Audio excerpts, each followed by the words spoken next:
Welcome to the Finance Committee meeting of April 10th, 2025. As chair of the committee, I recognize we have a quorum, and I call this meeting to order. We have a full agenda today, but prior to starting that agenda, I would like to share some sad news with those of you who may not be aware.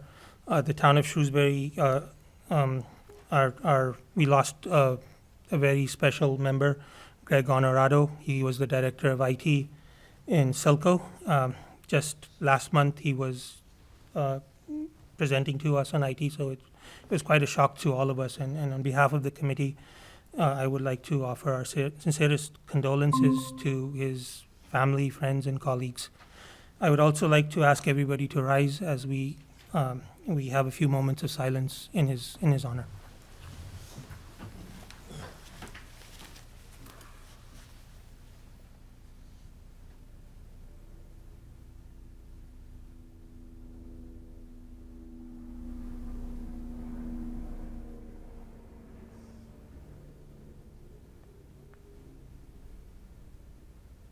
Thank you.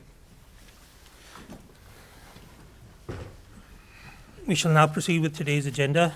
I would like to ask everybody if they've had a look at the minutes of February 27th, March 20th, and 22nd.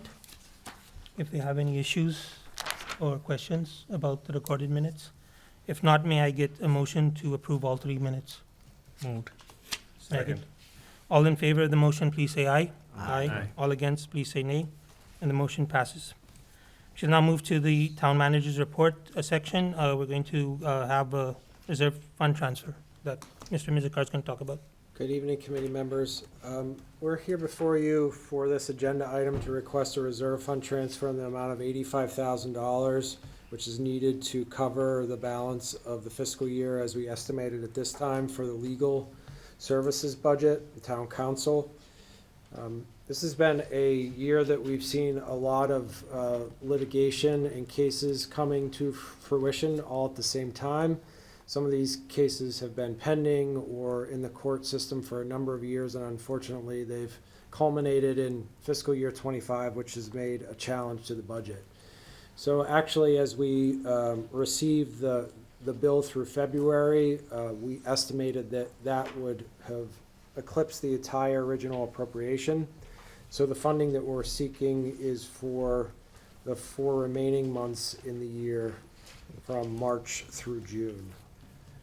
I'd be happy to answer any questions. I will remind you that we previously transferred $102,352 from the account. We have a current balance of $151,684. And again, this request is for $85,000. Any questions, comments? Rajesh?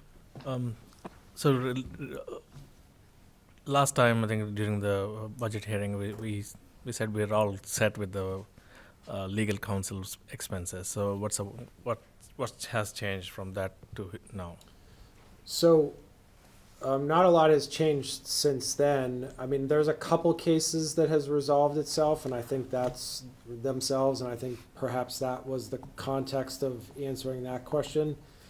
So we talked about the settlement of the 1 through 7 Maple Avenue, but there's a couple other cases that have been in process now. The expenditures from the budget so far this year, $75,000 have been related to appeals, litigation, and other matters in court. That's about 40% of the total. Town council general services, about 45% or $85,000. Labor expenses are a little higher this year as well.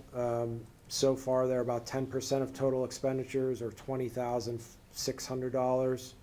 And then the special election, which we've talked about, was about $9,500, or 5% of expenditures.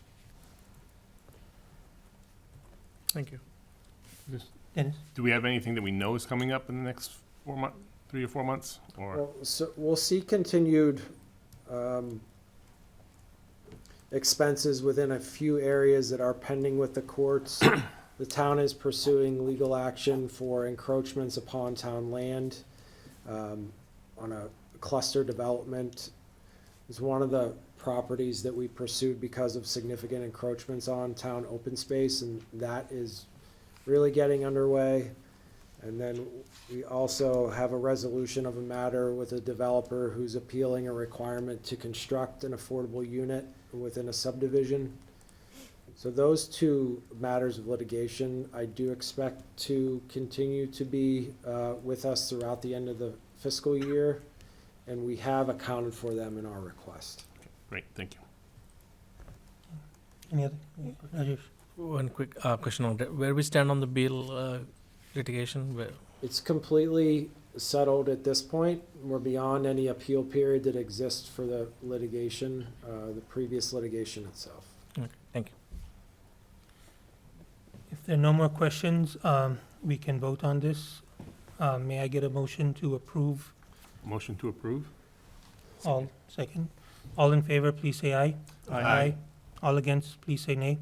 And the motion passes. Thank you. Thank you, Mr. Mizikar. Thank you. We shall now move to our first public hearing of the night, which is the public hearing for the special town meeting warrant scheduled for April 14th, 2025. May I get a motion to open the public hearing? So move. May I get a- Second. All in favor, please say aye. Aye. All against, please say nay. And the motion passes. We are now in our public hearing. Mr. Mizikar, may we start on Article number 1? Yes. Mr. Chairman, I'll be joined by the project team, and I will ask through you that I can turn it over to the chair of the Municipal Facilities Optimization Committee, Patrick Pitney. Mr. Pitney, thank you. Thank you, Mr. Mizikar. Good evening, Mr. Chair and members of the Finance Committee. My name is Patrick Pitney, and I am the chair of the Municipal Facilities Optimization Committee. The project team consists of committee members, myself, Beth Cassavant from the Select Board, Keith Baldinger from the Town Manager's Office, and members Steve Walsh and Mike Liberty. Our owner's project manager is led by Mr. Steve Theron, sitting at my right. And our design team on my far right consists of Miss Amy Dunlop and Mr. Rick Almeida. Our construction manager at risk is Fontaine Brothers, represented by Mr. Ryan DePasquale. And not here tonight, but critical to the project team has been Mr. Tim McInerney, the DPW director. We are here to present to you the details of Article 1 for the special town meeting. The DPW expansion and renovation, combined with the Town Hall renovation project plan for consideration by the Finance Committee and Town Meeting, is the culmination of 8 to 9 months of work by the committee and the project team. These 8 to 9 months consisted of over 30 meetings by the building committee and hundreds of hours of planning, design, budgeting, cost reconciliation, and public outreach by the team to get us to the 60% design level. If the project is approved, it will be constructed under Mass General Laws, Chapter 149A, Construction Manager at Risk. This process sets a guaranteed maximum price, providing a level of cost certainty. The committee is confident in the design and cost numbers we are bringing to you tonight. We feel this is the most comprehensive and fiscally responsible approach to solving the critical needs of the DPW facility on South Street and the life safety issues at Town Hall, all while optimizing the space needs and services for the citizens of Shrewsbury. I thank you for your consideration of these matters, and at this time, I'd like to now turn it over back to Town Manager Kevin Mizikar. Board members, I wanted to take the opportunity to talk about the Department of Public Works generally, to make sure we have a solid foundation of what the DPW means. We often talk about it in those 3 letters, and certainly 90% of this 90% of the cost of this project is associated with the Department of Public Works. So when I think about DPW, it's really what makes life well run behind the scenes.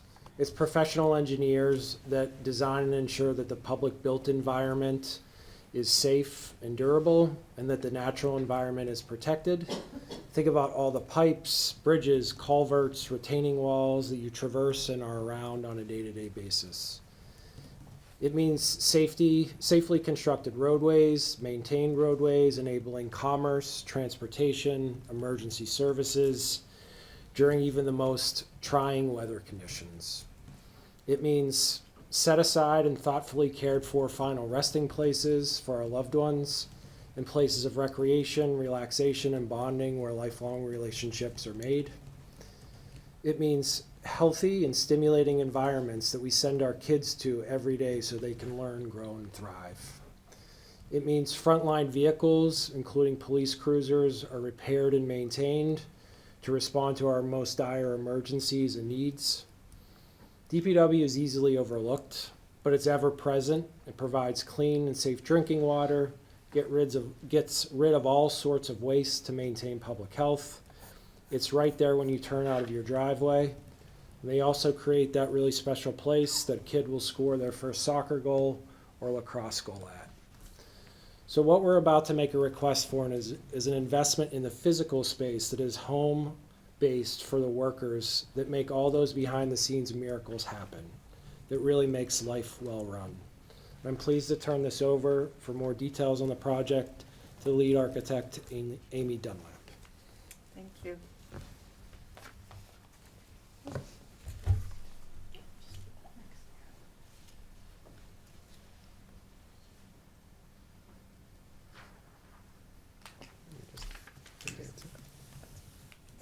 Thank you.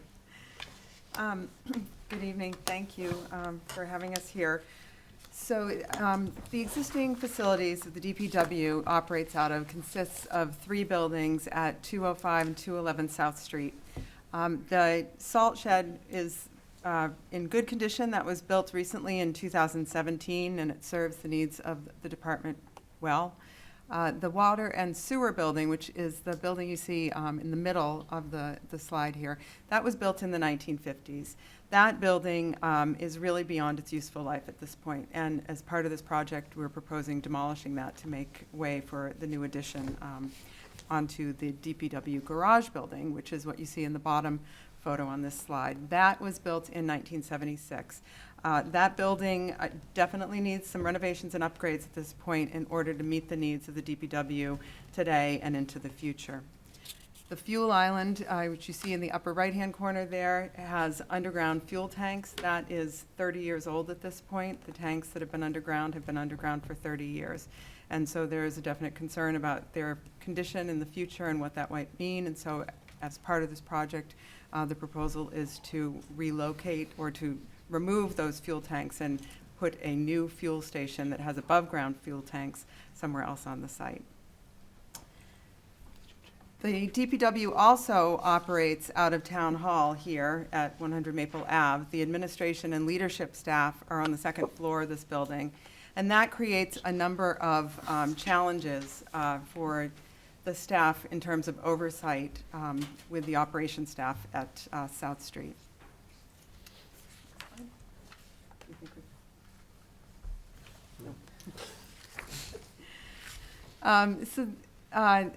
This slide shows you a little bit about the conditions at the DPW. There are a number of deficiencies in the existing DPW garage. There are issues with the building envelope. The roof currently leaks. You can see in the bottom right-hand corner there, that's the insulation up at the roof is starting to pull away.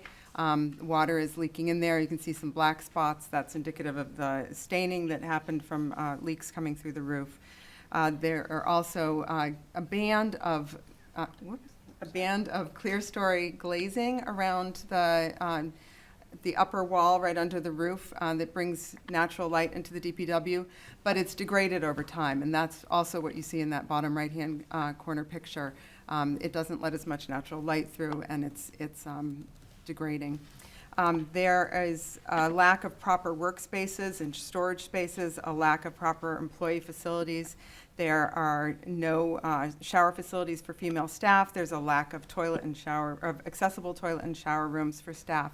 If you look at the upper left-hand corner photo there, what you see is a table where the staff works, where they have lunch, and you see that there are trucks surrounding them, there's equipment in the background. Those are the conditions that the DPW staff are working in right now. There are safety and health issues, such as a lack of proper exhaust systems, a lack of ventilation systems to exhaust carbon monoxide and nitrogen dioxide that might build up from exhaust fumes from vehicles. There's no vehicle wash bay or decontamination facilities for people or for equipment that might be coming back from being in the fields. Next slide. Thank you. At the town hall, there are two portions of the town hall. The front portion of the town hall that runs parallel to Maple Ave, that's the 1966 original building. And the portion of the building that we're in right now was an addition that was done in 1997. There are a number of deficiencies in the building, life safety deficiencies.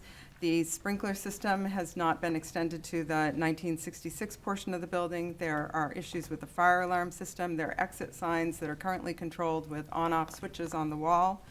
There are issues with accessibility. There are spaces that do not meet accessibility standards. Toilet rooms have issues with clearances and with fixtures. There are transaction counters where the public come to interact with staff here that don't meet the clearances necessary for someone in a wheelchair to approach and interact with them. There are issues with accessibility at entrances and walkways. You can see one of the photos there. Someone has to go up steps to get to that door, go out that door. The doors here leading out of this room are what's shown in the upper left-hand corner there. If you go out these emergency egress doors, you're walking right into the grass area. There's no pathway that brings you safely away from the building if you're in a wheelchair. You can see walkways that are degrading. The concrete is starting to break down. It's uneven. It's not safe for someone walking with a cane or in a wheelchair. So a number of deficiencies in this building. And then the HVAC system is original to the 1997 addition, so it's approaching 28 years old. Most HVAC systems have about a 30-year lifespan, so that is nearing the end of its life and certainly not as efficient as modern-day HVAC systems. The lighting also does not meet current energy code standards. And there is asbestos found in some of the ceilings and under the carpet and some of the flooring in some of the spaces. And so once work starts on these areas, any asbestos needs to be abated. And in general, the space is just overcrowded and does not have the storage space, the meeting space, and the employee spaces that they need in order to do the work here in Town Hall.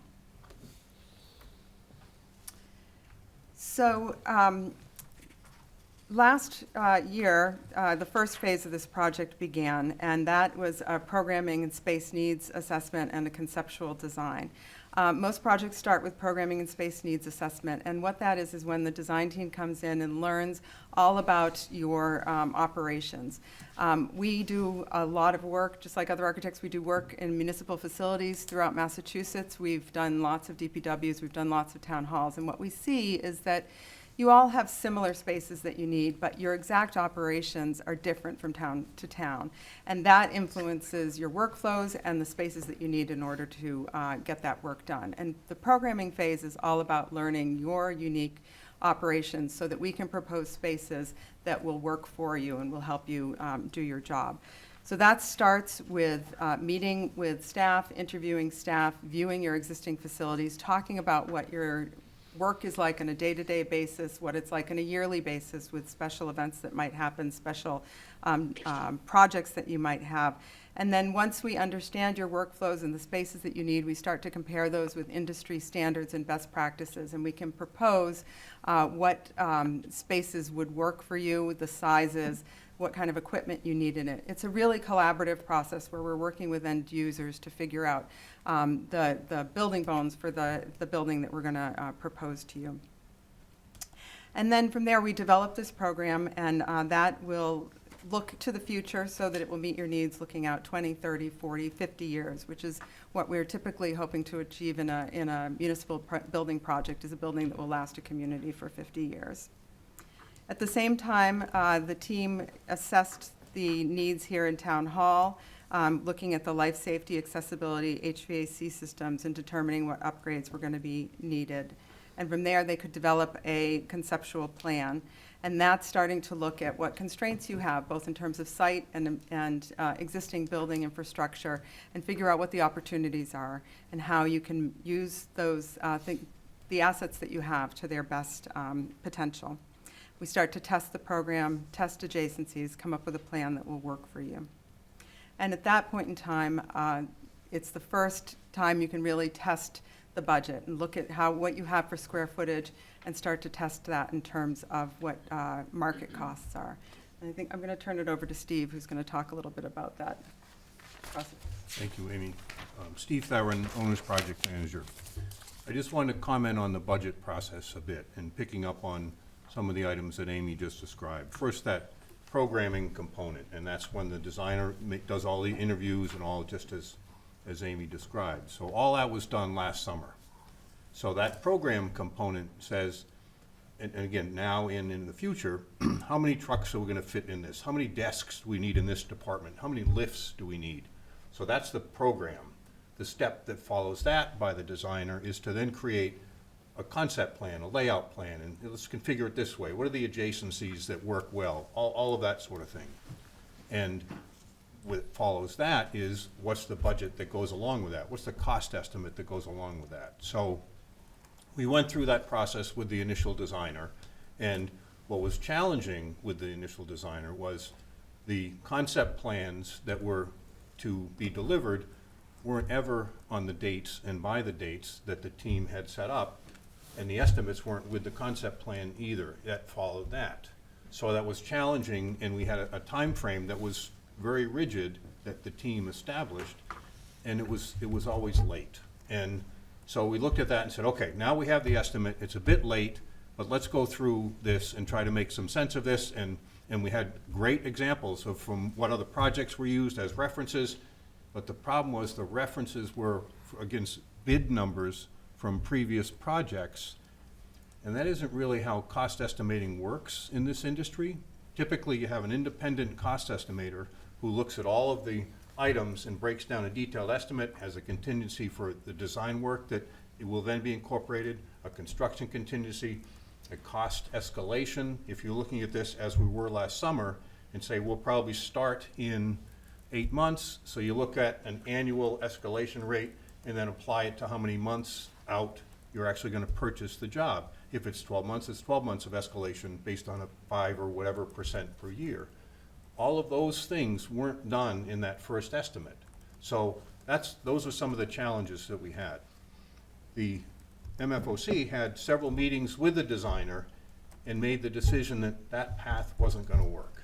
So at that time, after coming up with that $32.5 million total project cost, that's when that decision was made. We have to make other decisions here, and that's when HKT, under Amy's leadership, was brought in and advanced the drawings from that point, which is feasibility progress plans, to the 60% drawings, which is where we are today. Amy's firm brought in an independent estimator, and at that point, the project team had run through, as Pat described, the 149A process to bring a construction manager at risk on board. That was Fontaine Brothers. Fontaine Brothers, they provided an independent estimate as well that they created. And then we have a reconciliation meeting. The two estimators get together, the designer is part of that meeting. The plans are at 60%, just to be clear. And so that's what that whole teamwork is about there. You run through every item in the estimate, and one estimator says, this is what I saw, these things weren't there, but I know that's what's gonna come here. And you run through the whole thing, and you reconcile, and you come up with an estimate number in total that you agree to, the two estimators agree to. So that was the process that got us to the numbers that we have today. So the entire process in public construction, completely transparent. None of these meetings happen in anything but a public meeting. So what I just described is exactly what happened with this project from the very beginning of the project through where we are today. And I figured we'd get ahead of the question and just explain that in detail, and that's exactly what went through, the project went through to get to where we are today. So back to you, Amy. Thank you. So this is the proposed site plan that we're working with right now. The plan is to demolish the existing water and sewer building, as I mentioned. And the existing water and sewer building is right about where the parking lot is shown on this proposed site plan. And then we would be relocating the water and sewer department to a new building addition to the left of the existing DPW building. The existing DPW building would be renovated then in order to meet the needs of the department. We'd demolish the existing fuel island and the in-ground tanks that are also in that general parking lot area and move that to a new above-ground fueling station behind the building. The site would be reorganized, there'd be improved safety and security. The public and the operations vehicle flow would be separated to improve safety, and there'd be areas for future recycling and yard waste and drop-off for composting. This is the proposed first floor plan. You can see at the bottom of the image there, there's a line and a couple of arrows that show you where the existing building is versus what the addition is. So the areas in pink, yellow, and green are the existing DPW garage building that are getting renovated in order to accommodate the Highway Department, Parks and Cemetery, and Fleet Maintenance, as well as new wash bay. And then to the left is the new addition. The area in blue is the Water and Sewer Department that moves over from their existing building. And then in gray, it's common spaces. There are locker rooms, both for male and female shower facilities. There's a bunk room for staff who are out plowing late at night and need a break. They can go in there and take a nap and rejuvenate so they can be out on the road safely. There's also in the front, there's a common room that will be used for all different purposes. It's really multi-purpose. It's going to be used for large staff meetings. It's going to be used for training. It can be used for breaks for the employees during the day. And it's also going to be the designated polling location on the DPW site. On the second floor will be all of the DPW administration and leadership staff that are currently here in Town Hall. They'll be moving over to this building, so they'll be able to have the oversight and the coordination with the DPW operations staff. And then there are a number of mezzanines that you see throughout. The DPW garage spaces have very high ceilings to accommodate the trucks, and that gives you opportunities to have some mezzanines over some smaller storage spaces. That's what you see in those areas. This is an image of what the building would look like from the northwest, from the parking area. You see there's a two-story addition immediately abuts the existing DPW garage building.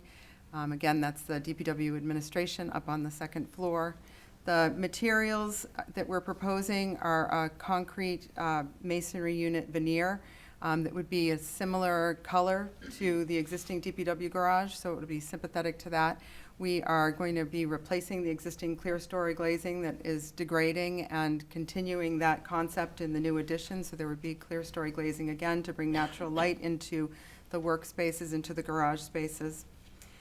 We have the darker color on above the second floor and running down near the entrance is an accent metal panel to draw some attention to the main public entry into the building. All of the windows that we're proposing are high-performance aluminum thermally broken frames with triple glazing that will meet the Massachusetts Energy Code that was recently adopted. This is another image from the west. And all of the materials that we're proposing are durable, they are low maintenance, they are appropriate for a municipal facility like this.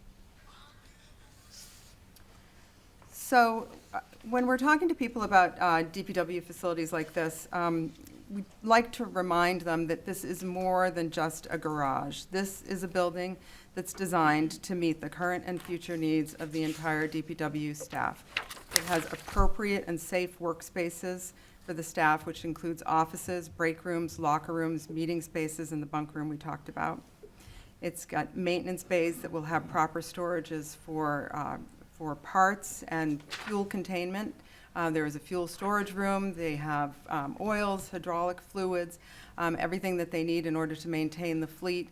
That needs to have a containment system so that if any of it leaks, it's kept in that room and it doesn't cause any environmental issues. Similarly, there's going to be an appropriate garage drainage system, which consists of trench drains, oil and grease separators to prevent any contamination from getting into the sewer system. The operations areas are designed to create a safe environment for staff. There's appropriate exhaust systems to deal with carbon monoxide and nitrogen dioxide events. And there will be wash facilities and decontamination facilities. We also want to remind you that this building houses millions of dollars of the town's assets, and having appropriate facilities to store those, to maintain them, to clean them, to decontaminate them is really essential to the DPW's operations. At Town Hall, the renovations include upgrades to meet ADA accessibility requirements. That's going to involve renovating toilet rooms, renovating transaction counters that don't meet accessibility guidelines. There's some millwork and cabinetry that doesn't meet accessibility guidelines. That will also be renovated. And then improvements to building entrances so that there aren't steps, so that people can open the doors appropriately, so that their approaches on sidewalks and all are safe and meet all of the slopes and cross slopes and accessibility guidelines. The life safety systems will be updated. The sprinkler system will be extended into the original 1966 portion of the building, and the fire alarm system will be upgraded. The HVAC system that was installed in 1997 will be replaced with a more energy-efficient electrified system. The lighting will be upgraded to LED lamps and LED fixtures that meet energy code requirements. And through all these renovations, the asbestos in the ceilings and the flooring will be abated. So the advantages to these projects, again, are multifaceted. I think it's important to remember that what we are trying to do here is optimize these facilities, again, so that we meet not just current needs, but future needs, looking out well into the future. The renovations and additions at the DPW will provide the staff with a safe, code-compliant working space that will meet operational needs of the department. We're going to create a facility that has adequate storage and appropriate wash facilities that will allow the DPW to maintain and protect the town's assets and extend their life expectancy. And by moving the DPW staff out of Town Hall, that will not only improve the DPW operations, communications, and oversight, but it will free up the valuable space in Town Hall for other uses. And by addressing life safety deficiencies, improving energy efficiency, and resolving accessibility issues at Town Hall, it'll allow the building to better serve the residents, staff, and visitors of the town of Shrewsbury. So next steps, we have a number of public information sessions coming up at the DPW and the town senior center. The special town meeting is Monday, this coming Monday. And then there is a town election on May 6th for the ballot vote. And following the successful votes at town meeting and the ballot, we'll be continuing with construction documents and going through the necessary permitting process to bring the project to the bidding phase. As Steve said, we're working with Fontaine Brothers, who is a CM. They've worked with the town many times in the past. The town has had a good relationship with them. They were brought in, so they're now working with us as part of the design team, and that means that they can look at the drawings, make recommendations, make sure that there aren't any constructability issues as we're moving forward. They can make recommendations for phasing so that these projects can be accomplished with staff working in these buildings, and they can make recommendations for potentially controlling costs and ideas for cost savings. So it's a great partnership to have the CM on board and working with the design team as we move forward through the rest of the project. And head for bidding, which bidding would be proposed for this fall, and then construction would start right after, with occupancy in October of 2027.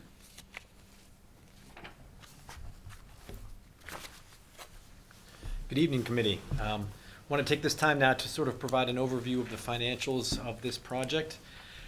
In total, we're looking at a $42.4 million project where 89.6% of that, or $38 million, is associated with the DPW garage, and $4.4 million is associated with Town Hall, which represents about 10.4%. Now, if we go to the next slide, we're going to take a little bit closer look at what Town Hall is comprised of. Town Hall is easily broken out into two groups, renovations and life safety. Life safety components make up about 63.7% or 2.8 million of that 4.4 million appropriation. And then the other renovations that have been previously discussed come to about 1.5 million or about 36% of the Town Hall project. If we take the similar approach to the total DPW project, it's broken out in, we could say, three major categories. There's new construction, which is about 72 or 3/4 of the project at 27 million. Renovations will come to 9.9 million, and then about 450,000 is associated to demolition of the existing water sewer garage. Now, over the history of this project, we've been working with our financial advisors to develop the most up-to-date fiscal impacts for homeowners to provide the best insight into what they may expect. The very first column basically represents the percentage of home values across the town, and then the column labeled 1 would be the home values associated with that. So the mean or the average in town of Shrewsbury is about $706,000, and based off of the current tax rate, that's about $8,511 a year. The projected peak tax impact when compared to the current tax rate would be $51 for those residents in that home value, which is about 0.59% of their total tax bill of the year. And then again, the other home values are listed here as well. If we go to the next slide, this here is a slide that represents the projected tax rate impact for the average single-family tax bill. So we're back around that $706,000 home value. All right. This represents the debt portion of the average single-family tax bill. So not the entire tax bill, but just the portion of their tax bill that's associated with the debt. All right. The purple line was what we initially provided with the information we had at hand at special town meeting. And we had a model where we were going to be holding the tax, the debt service level to minimize the impact at $756.41 for that customer class. Now, typically, as we've done in the past, we try to bring on debt as other debt is rolling off. And the blue line represents the current debt roll-off. And then the red line represents what the newest debt schedule will be. So ideally, we are maintaining that minimum impact of $756. And then you can see the debt schedule is able to decline a little bit more because we're not holding it level in the beginning like we were initially doing. So this actually helps the tax levy and the burden going forward. This next slide here provides a snapshot of the utility impact. So we have this project funded both through a debt exclusion and through the utilities. In the first 4 columns, we have the current water and sewer utility bills for FY25. They're broken down by quarterly consumption. These consumption bands represent 25%, 50%, 75%, and 90% of consumption across town. So the approximate average consumption per quarter is about 12,000 gallons of water and a demand of 12,000 gallons for sewer, and that amounts to $240 a quarter. This project's impact on the utilities will be about 4.51% increase, or about $10.84 for the water and sewer customers. All right, turn it over to Kevin. So the town of Shrewsbury, as we talk about all the time, has over 1.2 million square feet of public facilities and buildings that we maintain. And we prudently invest in those buildings on a 30 to 50-year cycle, as was previously discussed in design standards and has been our approach. And we try to retire our debt over a 20-year declining debt service. So we obviously have been in planning for not only this project, but other projects. And I wanted to take an opportunity to just put that out there and show what it could potentially look like. So right now, we're in April of 2025, of course, and we're seeking a borrowing authorization at town meeting for the facilities optimization project. It's been talked about at the select board meetings and the school committee meetings that there is consideration of an addition to the high school. So I wanted to lay this out, the timeline that we know for these two key projects that have been discussed in public at this point. So again, we're in April. If this project is approved for funding, the tax bills would be impacted in January of 2027. And again, it's the $51 that Mr. Snowden previously talked about in his slides. If the high school project continues to proceed under its current pace, we would seek a borrowing authorization for that construction project in October of 2027. But that wouldn't hit tax bills until January of 2030. So while we may be talking about and planning for multiple projects at the same time, the select board has been insistent on more diligent capital planning to allow us to space the major tax bill impacts out over as many years as we possibly can while continuing to make prudent investments. Obviously, as we went through the construction of the Beale School and the police station, those projects were put together very tightly over consecutive years, which we are avoiding that same impact to the tax bill by spacing these capital projects out, again, with these projects being spaced over a 3-year period, 3 tax billing cycles, if everything continues on the fastest pace. When it comes to the high school, that could be delayed given the complexity or other things that come up with the project by up to 1 year beyond that, meaning the tax bill impact could occur as late as January of 2031. I also want to take the opportunity to talk about the experience that we've had in using Chapter 149A and solid project teams like we've assembled here for this project with HKT and the Vertex team, and also bringing on Fontaine Brothers at CM at Risk.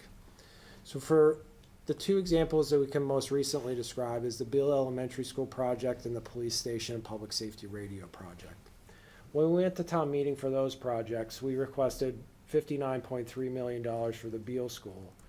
Yet, given our prudent oversight and management of the projects, we only actually spent $52.9 million and avoided $6.4 million in cost.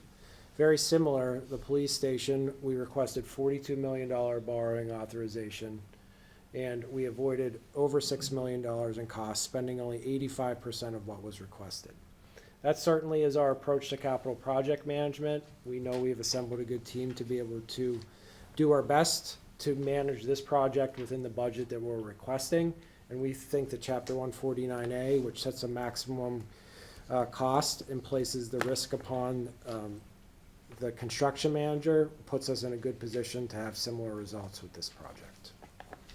So, committee members, in closing, I just wanted to say a couple other things. Capital investment decisions ask community members to support the common good. Thus, the weight of the decision to ask for this community investment isn't taken lightly. However, we feel this project addresses the core needs of the DPW facilities that are currently 50 to 60 years old and provide critical services which residents rely upon on a daily basis. It strategically reduces the investment requirements of the town hall, focusing on addressing life safety and accessibility deficiencies, continues the community stewardship of public facilities infrastructure to better serve this generation and into the next. It is thoughtfully timed to ensure the least impact to taxpayers. We appreciate the opportunity to detail this project with you this evening, and the team is ready to answer any questions that you and the public may have. Thank you. Thank you, Mr. Mizuka, Mr. Penny, and the team from HKT. I'm sure we have a lot of questions. I do as well, but I'll open it up to the committee first. Do you guys have any questions you would like to ask? I have a few. Thank you all. I was there yesterday, so it was quite informative session for sure. Couple of follow-up questions based on the information that you shared, I know, from a design perspective, we are moving the underground fuel tank to, above the ground. So have we, what is the cleaning cost of the current underground, structure that's out there? Is there a way to salvage that for certain future use? Has that been considered while thinking about that option? It's not something that we have discussed. As we said, that fuel tank is about 30 years old, and short of digging it up, it's difficult to know the exact condition of it, so I don't think we could comment on whether anything else could be done with it at this point in time. Given that it's 30 years old, it's probably nearing the end of its life, and that's why the recommendation is made to if we're going to be doing all of these, the site work now, to dig it out now and put a new system in. So, Amy, if I could just interject, we do have that information available. Unfortunately, it's being held by Mr. Baldinger, who's away at a conference right now, but that is information that we will certainly get to you as soon as possible. Okay, that will be great. Okay. And then- I had a related question, Mr. Penny, you might be able to help on that. It was mentioned that there are millions of dollars of assets that are currently in the open. Do we have any number in terms of if we did not go ahead with this project, what would be the projected loss over years? I understand the personnel and the working conditions, but from an asset perspective as well, do we have anything? I'm not sure there's a specific number on that, Mr. Chhabra. I think what we're talking about here is if these very expensive vehicles and other equipment are sitting outside exposed to the elements, especially in the Northeast and the past few winters we've had, they're subject to all kinds of deterioration. We'd wind up replacing them more often, and that's certainly a cost that it's a cost avoidance that we could have by proceeding with this project. On top of that, we also will be having the wash bay, and if these machines are washed consistently, they're gonna stay in better shape. Again, creating efficiencies for the town and extending the life of these vehicles so that we're not replacing them as often as we can. So I think to put a specific number on that would be difficult, but we can certainly look into it and see if there is a way to do that. That would be excellent. Rajesh? Going back to the fuel tank, I know you're suggesting that it will be replaced or moved somewhere at the back end of the building. So is that a part of the plan, or is that comes later on at some point? That's part of the plan. It's to. But it's not shown here at this point, right? It is.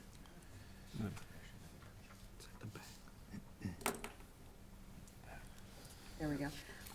So the building, the portion of the building on the right that's labeled DPW Building Renovation, that's the existing DPW garage. And just above that, you see a light gray rectangle. That's the proposed location for the future. Okay. Fuel Island. Thank you. One of the quick question related to the equipment. So we have that new machinery, which is like the big machine. So will that fit in now under the roof? Will it be able to safely? Under the new addition, yes. Yes. Yes, it will. One last question related to the budgeting. Maybe it's to Mr. Miziker. So there's cost avoided analysis, right? So this looks like twice we were able to achieve under budget beyond the borrowing costs. So is that because we were overestimating, or is it efficiencies? Where the efficiencies are coming from, so that we can see where we can expect in this new project? I mean, so the estimating process, Mr. Theron may be able to talk to the best, but, we go through a really robust estimating process. So I know this isn't what you said, but we're very cognizant of the cost estimate that we bring to town meeting. We don't want to inflate that just to show a better result in the end, because we're concerned about our ability to get the project approved at the beginning. They're very highly vetted, but maybe, Steve, you could talk a little bit about that.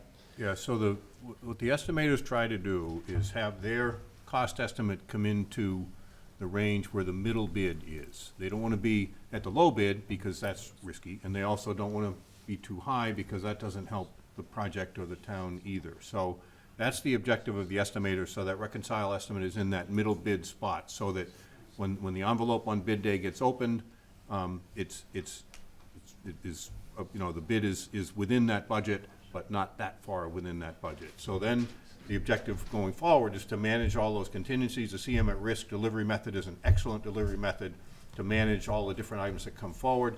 Every expenditure that gets made in Chapter 149A gets presented to the building committee, and the building committee reviews the recommendation and then authorizes that with a description of every trade's scope of work. It's complicated because the trade bidders are bid directly. Everything that is not a trade bidder or file sub-bidder is in that category. The CM assembles the bids and the package and then presents a scope that they recommend to achieve for the project's success. But all of that is reviewed and scrutinized and presented for authorization to release that work. So it's a very careful and methodical process from the beginning right to the end.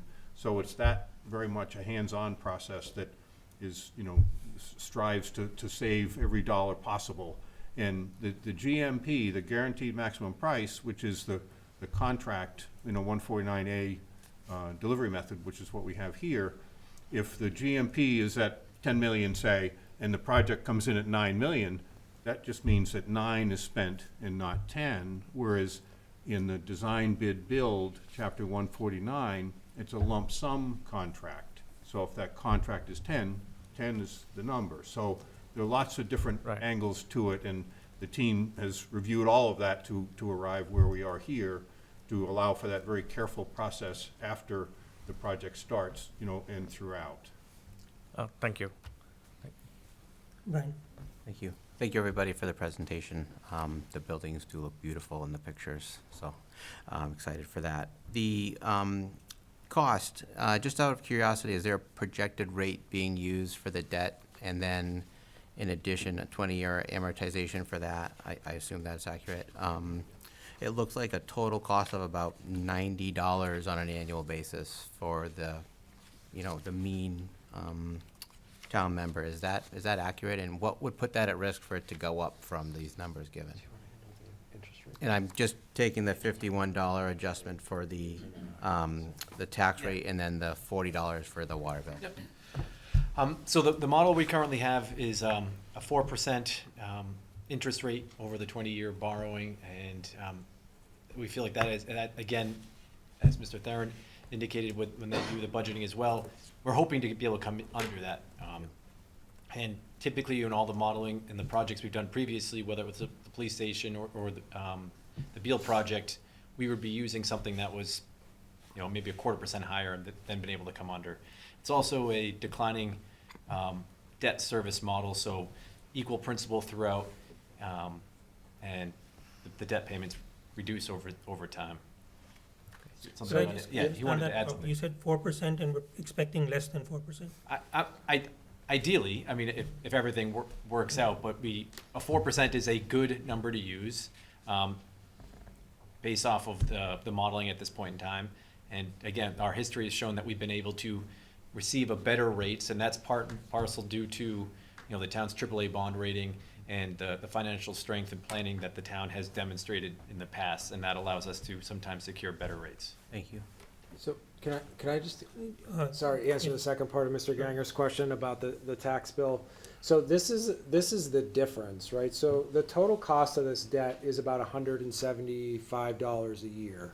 But there's $120 worth of debt service rolling off. Got it. So this is the net impact. So if you look at your current bill right now, and then you fast forwarded to FY '27, the net increase would be $51, and then you do have the utility portion of it. The numbers that you described are accurate, but it's the net position, not the gross. And the utilities would be about $40 for the average, like 10 per quarter. Yep. As you said, yep. Okay, thank you. David? And I was gonna talk about that. So it's actually a net increase of taxes of 177, just because debt's falling off. It eats up what fell off. So each person is going to cost them $175, $177 per year for taxes. And then for the utilities, they're putting $16 million into the project, but the utilities have been capped. So we're not increasing utilities to pay off this project. The utilities have been capped, and inside the utility, there's a capital projects portion that's being used for this, correct? The utilities have been capped as part of the financial plan and the model. The intent was to not go over 5% in any given year, and when possible, have a lower rate. The sewer rates did see a lower rate earlier on, and both water and sewer probably would have had about a 3.5% increase if not for this project. So there is funding from the utilities that, from this project, that is impacting the utility rate as well. So, and this is what I'm sorry, I'm just getting confused. So there's a utility cap every year. But the utility, in 2003, when it was decided what the utility caps were, it was also understood that some of that money is going to be used for capital projects. Correct. So this kind of built in to the utility prices that there'll be capital projects spent from that money. Known capital projects that are planned. So, Right. for example, the debt payments of a PFAS treatment plant, or certain pump stations that we knew were going to, based off of the consultant work with Weston & Sampson, Tate and Howard, we have an idea of what we should be preparing for in the 5 to 10 year scope. Right. Yeah. So if this project did not exist, the utility rates would not reduce. They It will. would have, yes. But in the future, they might, but we've already paid into this project, right, from No, 2003? if this project were not to exist, there wouldn't be the debt burden in FY 26, 7, 8, and going forward. And other projects we are looking at are farther out, just as the town manager indicated. We're trying not to have all the capital projects hit at the same time. So it may have been less than a 5%. We Okay. were looking at about 3.5, I think. Okay, so things are clear. So if, without this project, there'd be about a 1.5% per year decrease in utility prices. That would have been. Correct. Okay. Thank you for that clarification. Coming back to the cost, I think everyone saw the final estimate, which is a lot higher than the previous estimate. Is any of that taking into account the possible inflation, the tariffs and everything else that's going on?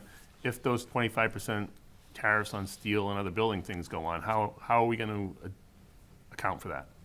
So, great question, and a topic in every industry's office every day, Yep. and morning and afternoon, as that changes. Yes. Even during the day. So, during the estimating process, that was just getting started, the whole tariff conversation, or just heating up, I suppose. And so, every line item, as I was describing, we want that bid to be, or the estimate to be the middle bid. And so, what the estimate is carrying was some cushion in there for that possibility. We don't know exactly what might come along for tariffs. We don't know, how that might impact things. But that's how that was handled in the estimating process. Instead of cutting that to that middle bid tight, there was a little bit left there for that middle bid range for each of those categories. So that's how that was done. But how big was that cushion? Ryan, are you able to answer that? This is Ryan with Fontaine Brothers, was part of the estimating team. Yes, thank you, Steve. As Steve mentioned, Ryan DePasquale, Fontaine Brothers, construction manager. So as we worked together with the rest of the team, we went through that process, and I think in addition to the cushion that Steve noted as going through that discussion and getting a reconciled bid, we also carry contingencies for design, construction managers contingencies, and owners contingencies. So we have funds which are 2% for CM contingency, 2.5% for design contingency, as well as owner's contingency. So there is money built into the current estimate for our current design iteration. So I think one thing to add with where we are in how we tighten up our budgets as we go through the process, similar to our other successful projects that we've had in town, we're going to request the monies from the town at a 10% for the Beal School, or what you would in the future for the high school design iteration.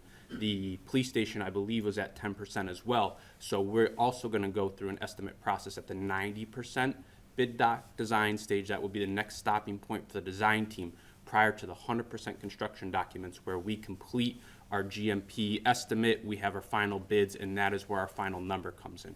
So throughout that process, which would be the next 6 months, Fontaine will be working with the rest of the team you see in front of you to refine those processes. We'll be reacting to whatever comes out in the markets and politically, and making those adjustments there, trying to keep in mind the cost, find creative ways to utilize the money in the best fashion possible. And, I'm sorry, Mr. O'Connell, I just wanted to add, this is one of the reasons that we went with Chapter 149A as opposed to Chapter 149. And I can give you a great example of some of the cost uncertainties that can occur under design, bid, and build. In Worcester recently, the new Doherty High School recently opened, and that was originally a $300 million design, bid, build project. And just about the moment they broke ground, they realized that they were under budget. And they went immediately back to the city of Worcester requesting another $30 million or an additional 10% in order to complete that project. And at that point, Worcester had already committed to the project, and they really had no choice but to allocate that extra $10 million or $30 million to that project. So with the guaranteed maximum price, we are getting some cost certainty up front when we go out to bid before the project starts. No, I appreciate that. It's just, this is a big jump in the community. That's been one of the biggest things I'm hearing is, it's at 30, now it's at 40. Sure. Again, you've laid out the reasons. I will guarantee 90% of the people that are complaining about it will not have watched this meeting, would not have shown up at this meeting, and probably wouldn't believe what we said about it anyhow. What could we cut to bring the price down closer? Is there anything there that could actually be cut out? Like one of the garages, maybe you put just a roof and a couple walls, not all heated. Want to take this one, or? Well, I mean, to me, it's you'd have to decrease the scope of the project. Right. Completely.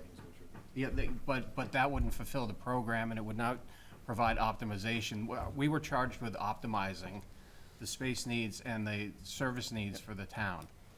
This is the plan we came up with, and if you look back to the $32 million original number, I've been in town for 33 years, so I understand when the town hears an initial number, that's the one that sticks in their head. But at that time, that was just an estimate at 10% design.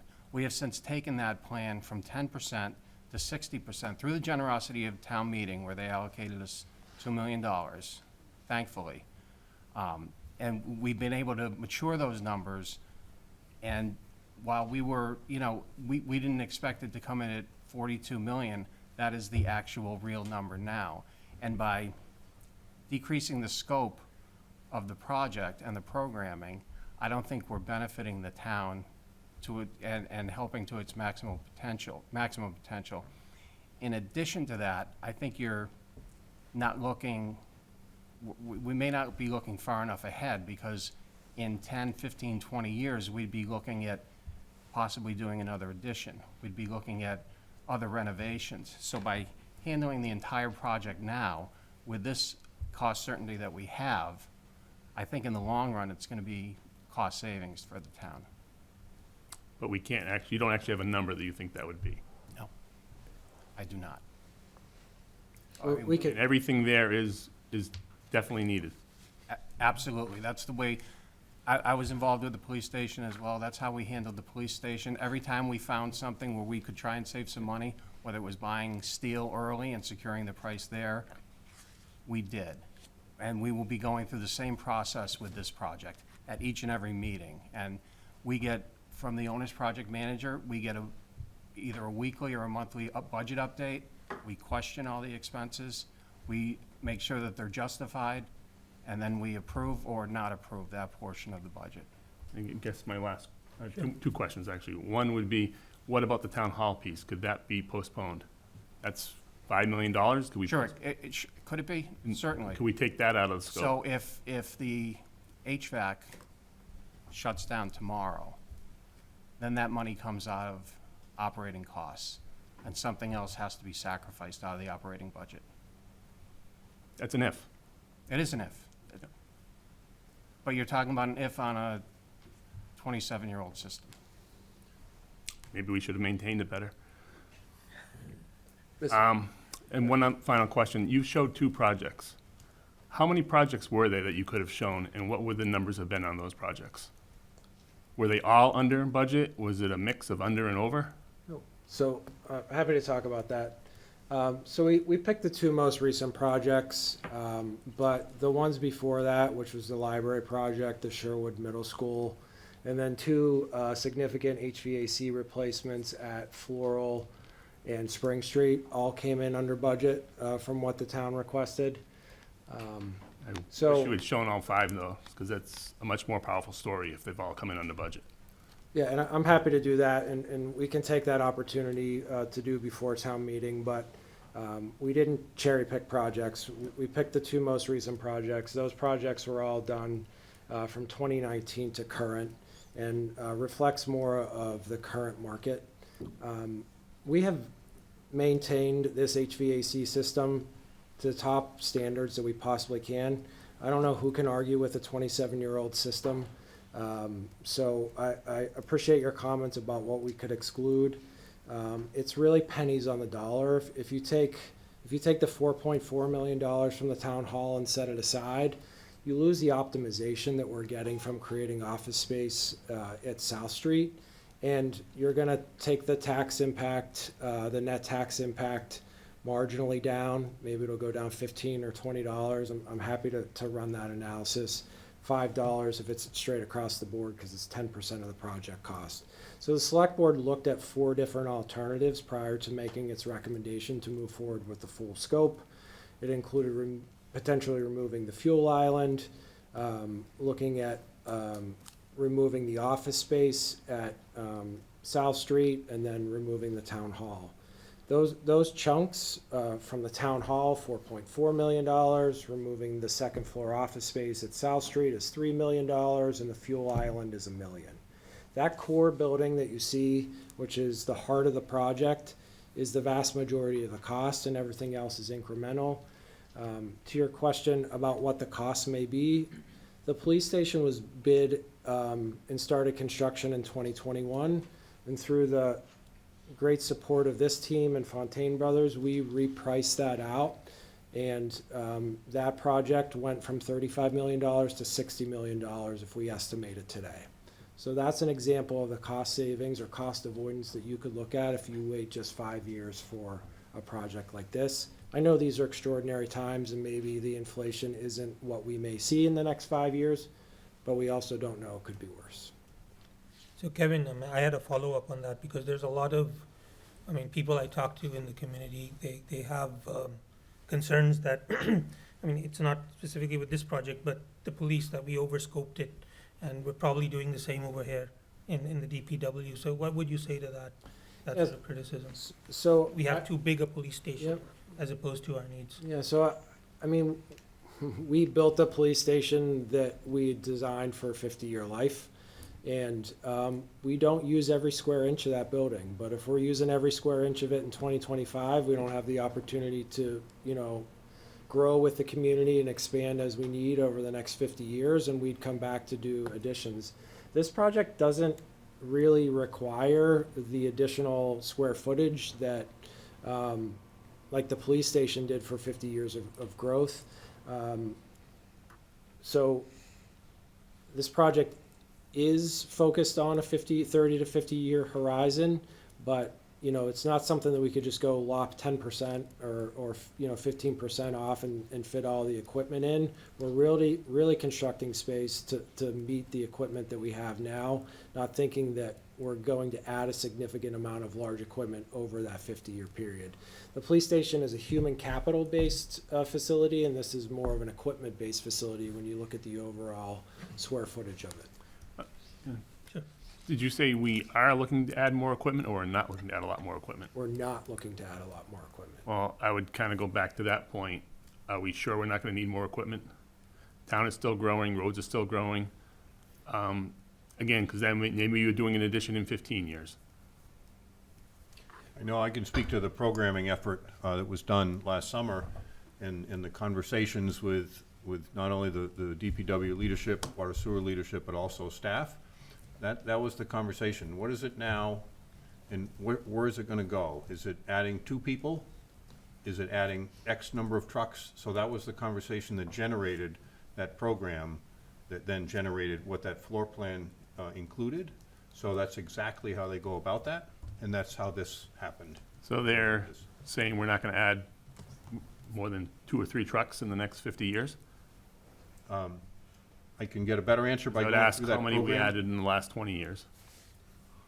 I can get a better answer by going through the program and telling you exactly what is anticipated to be added instead of kind of Okay, guessing. I just, Sure, Yeah. I absolutely. mean, the trajectory of DPW over the last 30 years has been less staff and less equipment that we own and more contracted services.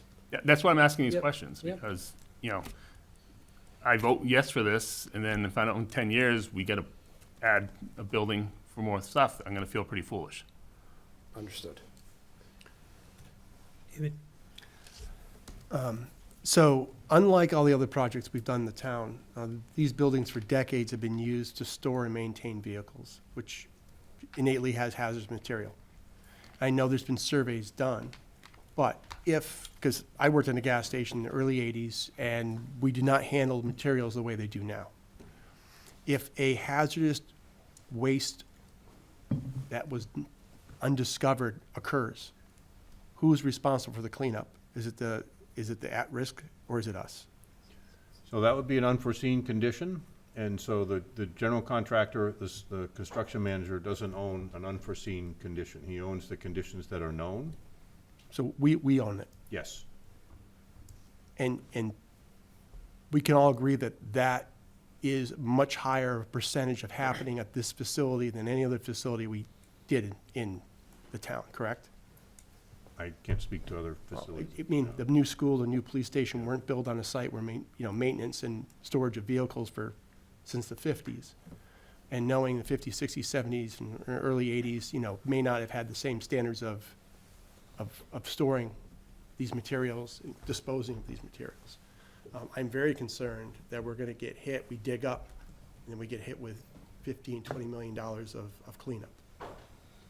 A couple thoughts to your very good question.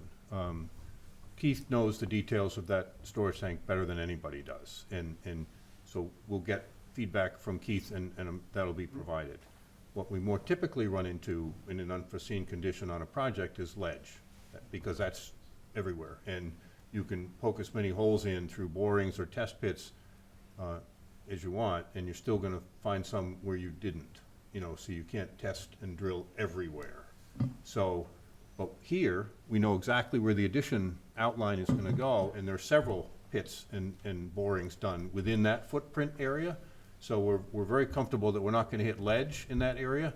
That's typically where you run into money. When you're changing the grade significantly and you don't anticipate exactly what is down there for ledge, even though you do certainly plenty of work to try to get it right. So that's the unforeseen condition that is far more common than this. There is a fueling station here, so the concern exists without a doubt. Well, I think the gas fueling station is the least of our worries, because that's been, people check the fuel level all the time, and if it's dropped significantly, then you have a leak. It's what happened in the 60s and 70s when they're draining out the oil, in pits. And did that oil leak out? Did they have their own pit? Did they dump it somewhere? Just regular motor fuel, motor fluids.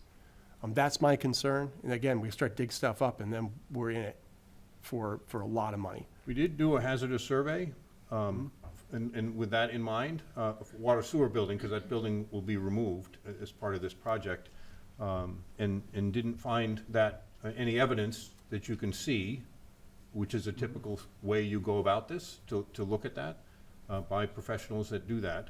And so that review came back without seeing any of those concerns. Okay. And then the second, getting back to sort of how this is funded, up until a couple weeks ago, we were at 32 million. And you said those estimates were being done in a way that didn't really follow the procedures that you wish they followed. Who did that? Was it a contractor that did that? The initial designer Yep. did that. And are they still on the project? No. Okay. So I was gonna say, there's no way they should be terminated for that. So that was the process that, and work that was done in the summertime, and with the estimates that were done in September. And the challenge for the timing was, the decision was made by the committee to say, we have to make a change, and they did. They didn't sit on it. They said, all right, we're making a change. We brought Amy and her team in. But, so the change wasn't immediate, because then they had to continue with the drawings to move them up to the 60%. As soon as they reached that 60%, then the estimating started. We had a good understanding, we had an understanding that it was gonna be more. But there isn't a whole lot of value in saying it's gonna be more until you're done at 60%, and you do the estimate and you say, this is what it is. And that's what was recent. To the project team, in all of the public meetings that we had, it wasn't shocking that the price was higher. And we discussed that in those meetings, that, you know, the scope is there, the program is there. You know, we're concerned about that initial number, and that's how we went about that. It was news when we actually came up with that final number, but not to, you know, the project team and the conversations in the meetings were, you know, we're working towards it, and, you know, we'll get our arms around this as soon as we get to that 60% level. So in hindsight, if we look back in a perfect world, what should we have done to prevent that? Because we're gonna have other projects in future, we're gonna have to have cost estimation done and similar size projects. So what could we do to improve as a town, do you think, that we could prevent that sort of differential in estimation from happening? I know I have an answer, and it's certainly on my list. Never have an internal estimator or estimate done by a design team. Always have it be a separate estimator who's only in the business of estimating by a design team. When you talk about a CM, it's completely different, but for a designer, it always should be a separate group. No doubt about it. And Mr. Pinney, is that something we're gonna implement in our processes? If I were to be involved in another project, that would certainly be part of the process, and it was one of the learning things that we came up with. The minute we realized what was going on, we were at the 10%, the designer's contract had come to term, and we immediately moved on from that, and it was unanimous. Mr. Chair. On the same note, so is that very unique to DPW building that we bring in the project and then the project manager estimated it? Because previously we did the same building, like police station and bail. So why was this variable in this particular project? This happened to be the designer that we initially hired. They had within their company, they had their own internal estimator, which was unusual. It was, at the time, it seemed compelling and a little bit unusual, because there are not many design teams that have that. And so we did go with that team initially, but we realized quickly that that was not the direction we should be going in moving forward, after we got to the 10% design. So we wanted to correct the error that was made, get to the 60%, and come back to you with what the actual number is. Thank you. Okay, so we'll move on, just a couple of more questions, Milind, Yeah. and we can move on. Okay, yeah, thanks. Thank you for the opportunity. I know, again, you know, a lot of things about cost and then the cleaning efforts or the costs related to that we are talking about.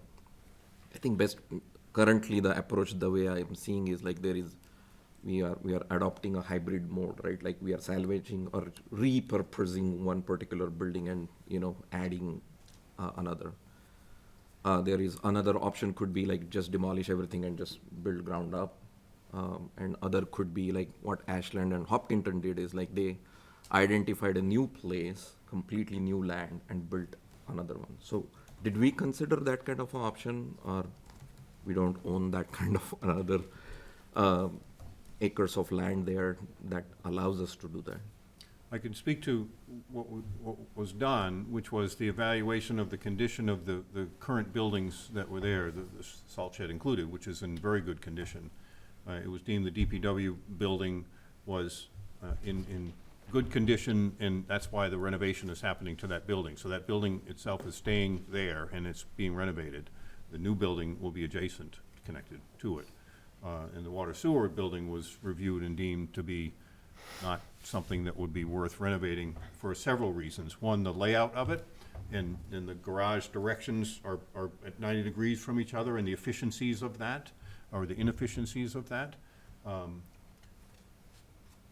I don't know if any other locations were looked at, not since my involvement, which was as soon as the project manager firm was brought on. That wasn't part of the discussion. Shrewsbury's very good at planning these things, so I'm sure the team here looked at all the different options and decided to, pursue the plan that we did in the location that was done. And I think the other point is we had this land already. Everything is sitting there. Everybody's comfortable with being on that site. And if you look at the highway garage, we have a building that is structurally sound. And from a cost efficiency, to renovate that building made much more sense than doing a complete tear down. In addition to that, that makes keeping everything open and all the services intact. By doing it this way, we're able to phase the project so that nothing will come to a screeching halt. There's less need to rent storage facilities or rental sites for some of the equipment that would need to go out. We can phase this so that everything stays intact and in-house. Thank you. Okay, I guess we'll stop with the committee. I will open it up to the public. Is there anybody from the public who would like to comment or have a question? Yes, sir, please come up and introduce yourself with your name and your address.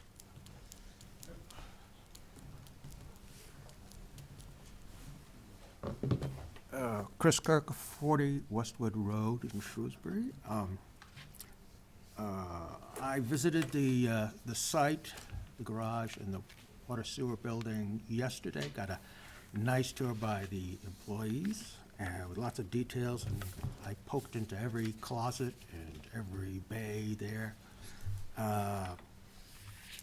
And after talking with both the employees and seeing the place with my own eyes, this is not an urgently needed project. I would furthermore add that this wasn't moved by the employees. They weren't complaining to Town Hall that this had to be demoed or renovated. It was Town Hall's decision. Furthermore, I would say that, I would point out that the highway building is being renovated. It's going to be left largely as it is with some interior changes, but it's good enough to stand as it is. And as for the shabby, deteriorated parts of either building, I think that could be patched up temporarily, and it has been in the past. That's been the custom for years, decades, and I think that could be done again. I think it hasn't been maintained, probably with the view that the building's going to be demoed anyway or renovated, and therefore why make do maintenance? And besides, it provides good photographs for anybody advocating demolition or maintenance, renovation. Furthermore, I've been looking at my property tax bills for the past few years, and over the past about little over 4 years, they've gone up by 52%, and that's about 9% a year. And in the last quarter, it's gone up by 16%. And when I talk to other people, that's not unusual. They're not shocked. They say, mine's worse or as bad. Frankly, every time property taxes go up, people who live on fixed incomes, seniors, see their standard of living go down. And so my intention is that since, as we heard at this meeting, there is no intention to stop these big expensive capital construction projects, the only way to get the government's attention and to protect myself is to vote no on not only this debt exclusion question, but on all future debt exclusion questions and overrides. And I would urge all seniors in town to do the same. I would remind seniors that you are the biggest voting bloc in town. If you all voted, and if you all voted the same way, you would win every single vote, every single election. So I urge them to defeat this, and this wait for this project to be delayed until finally your tax bills go down. Thank you. Thank you, sir. Thank you, sir. Anybody else from the public who would like to say anything? Yes, sir, please come up.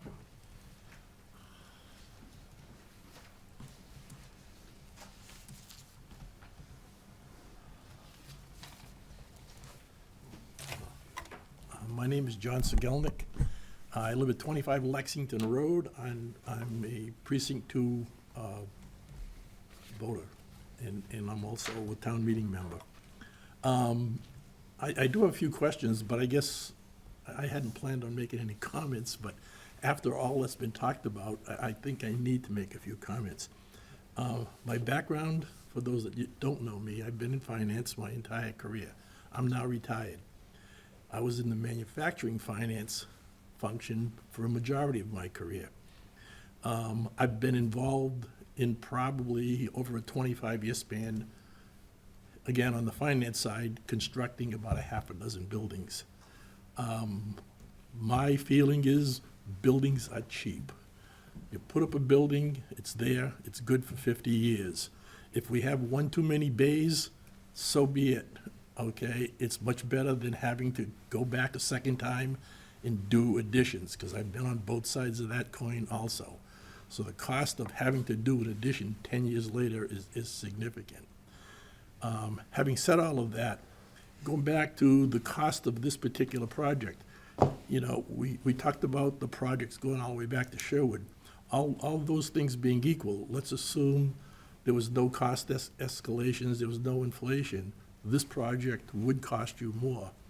And I think Kevin probably could speak to this, because I don't have the exact numbers, but although those projects were done when interest rates were at the bottom, so just using a 4% number here, the interest is probably 1.5% to 2% higher than all those other projects that we've done, which is gonna drive the cost of the project up to some extent that much more. And there's no way around it. The interest rates are what they are, and in fact, we got away with a bunch of good deals when the interest rate was 1.5% and 2%. So I guess, obviously, I'm in favor of the project. I've spent time working the poles in the sewer department. Yeah, that building needs help desperately. Having said all of that, now the kind of question I have, I go back to, well, first of all, the information we saw here tonight is different than what was sent to the town meeting members, and I guess I don't know how we reconcile that. But the stuff that they've been given to come to the town meeting with is different. And the one page I'm talking about is the projected peak tax rate. In that, there was a number, the $180 number, that now they showed it to be $51. And I guess I fundamentally question that. It can't, in my mind, it can't possibly be that low. For a couple of reasons. I think one of you fellows mentioned that, like, the first year really tax bill was gonna be $170 for this project, and yes, it works its way down. Trying to say the $51 is an average, to me, is impossible, because if we borrow $22 million, that means we pay back a principal at $1.1 million a year. $1.1 million based on today's number, where the tax levy is $111 million, that's roughly 1%. So 1% of the tax bill still tells you that you're paying back $83 every year on the principal. So even if all the other borrowings had gone away, you can't get below $83 on an average, because you're paying $83 every year on the principal. So I don't know how we reconcile that between now and then.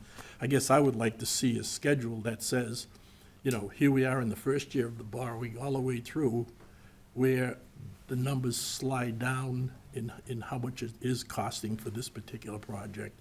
Then below that, show the projects going away that basically say, you know, here's where the numbers go down.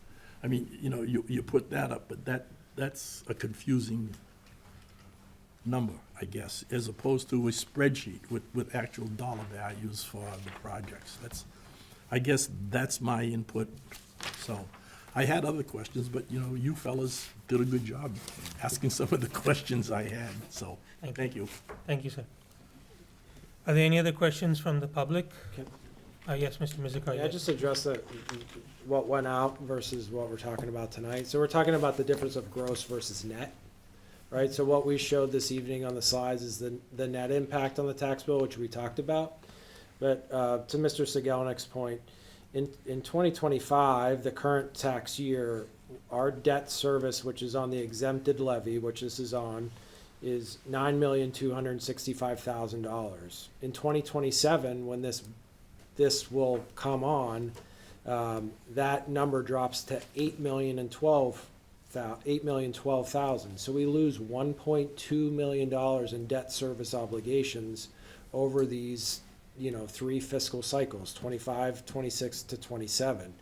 So it is that $1.2 million in debt service retirement that allows us to take this project on a $50 impact to the tax bill. Again, the cost of the project itself is, the $177 on the tax bill, but the net impact is 51.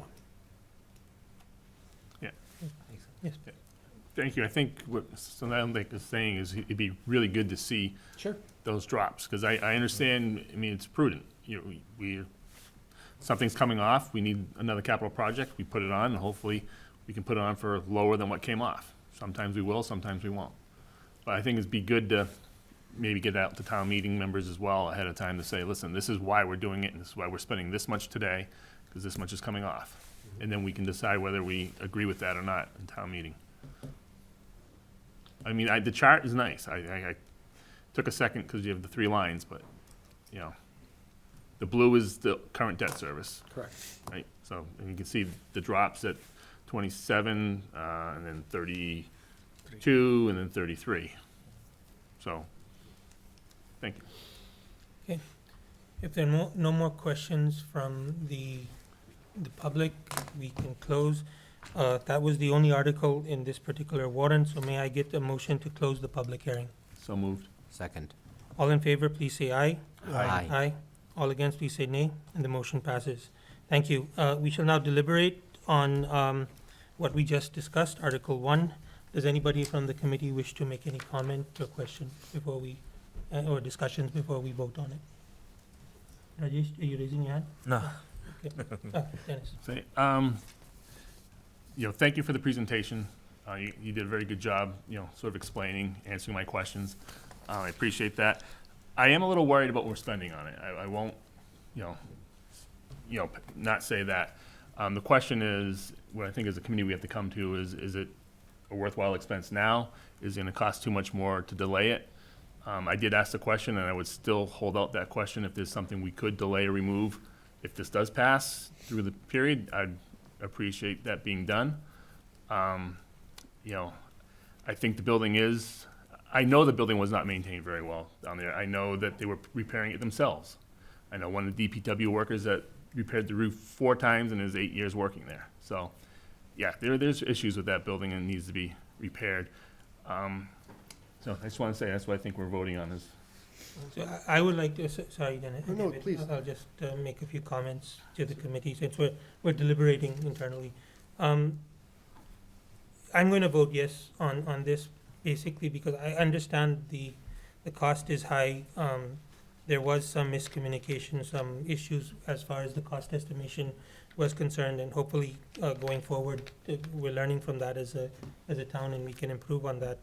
But I'm not in favor of kicking the bucket, because even if we were to cut something, given the instability of the times we live in, we don't know what prices will be as we go down into the future.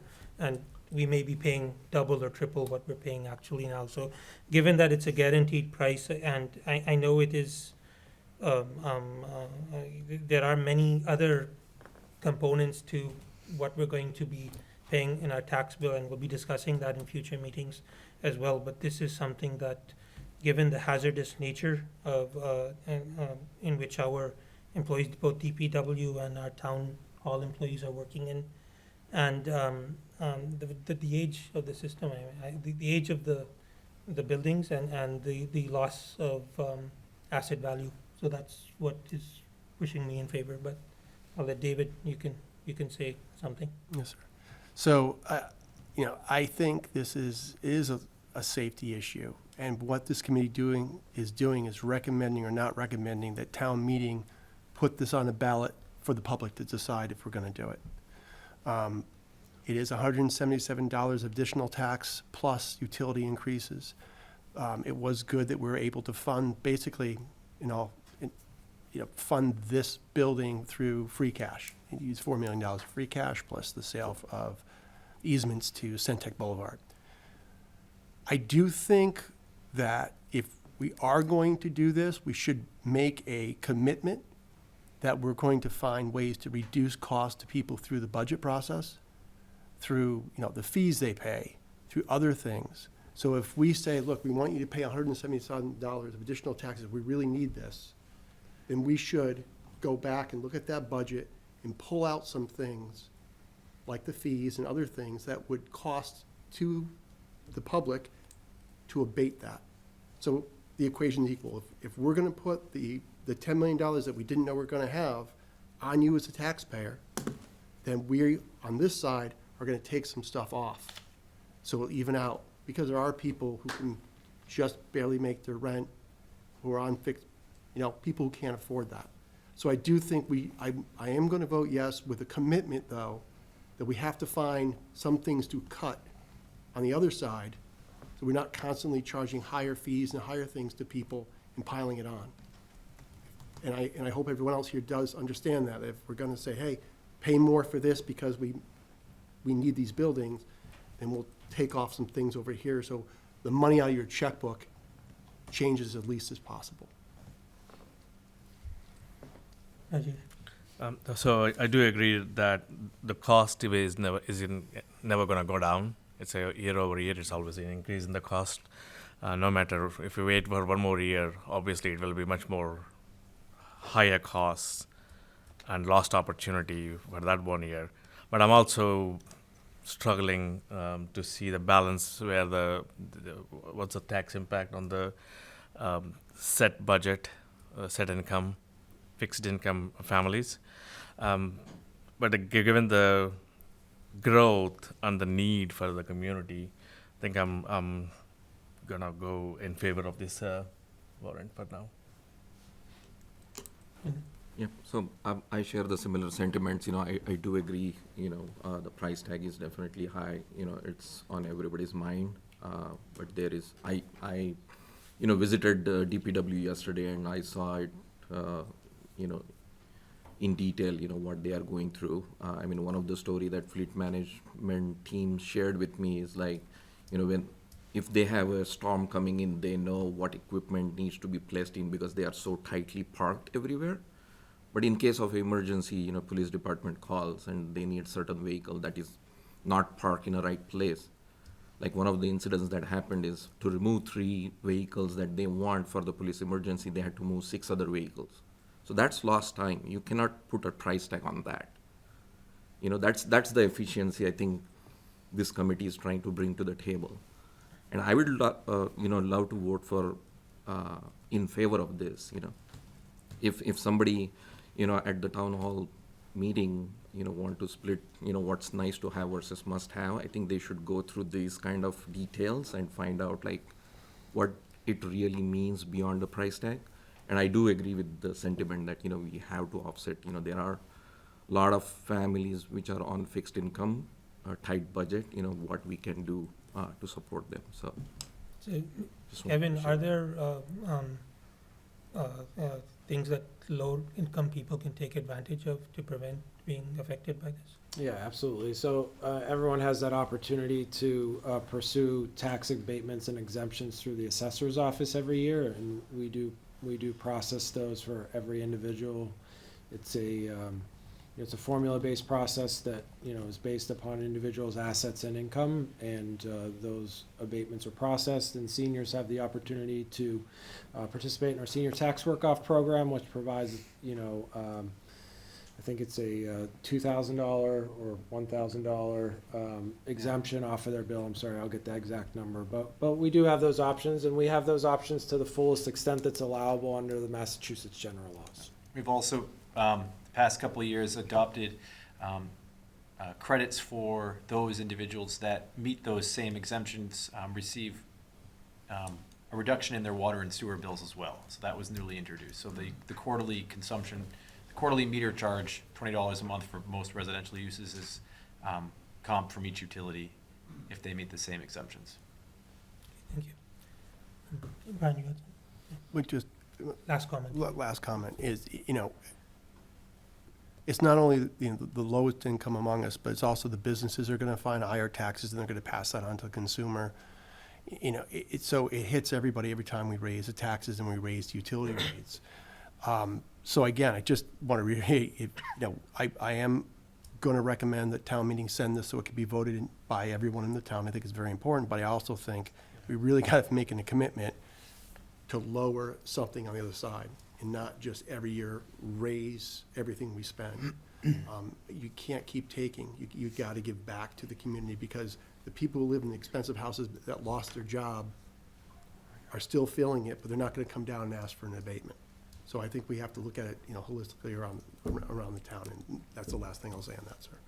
Thank you. Mr. Chairman, can I just provide a point of clarity, though? So town meeting is asked to authorize a borrowing, and then town voters are separately asked to exclude the money that's associated with the debt service. So I just want to, so town meeting's role isn't to, yes or no, to allow the ballot question to be asked. Town meeting's role is to authorize a borrowing for us to incur debt and appropriate the funds. So it's not whether or not that the ballot question will be asked.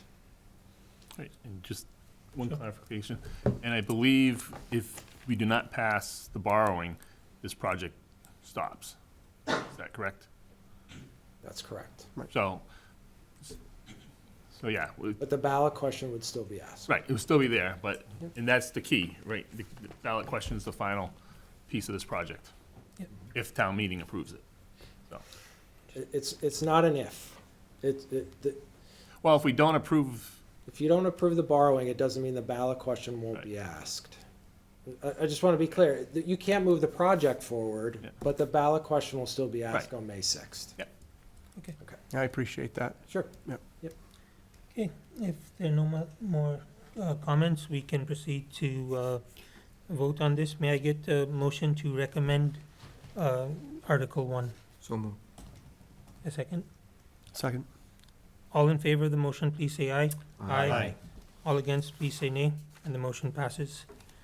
Okay, we have to now go into our annual town meeting warrant. We've been here for about close to 2 hours, so I propose a 5-minute break, a recess, and we will reconvene at, what time is it right now? Around 7:50. Thank you, sir. Thank you. thank you. What's that? Yes, I thought.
Shall now enter the public hearing for the annual town meeting.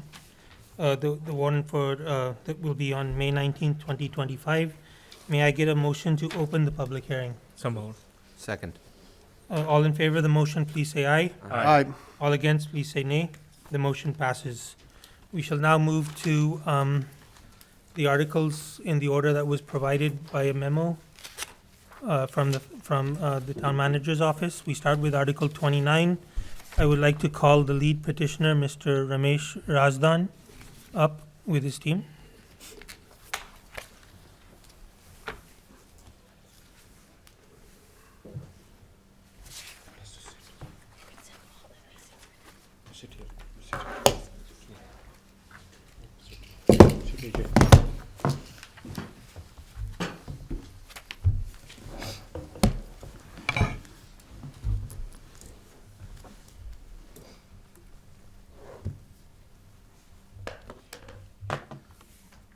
So thank you for the opportunity to be here. My name is Ramesh Razdan.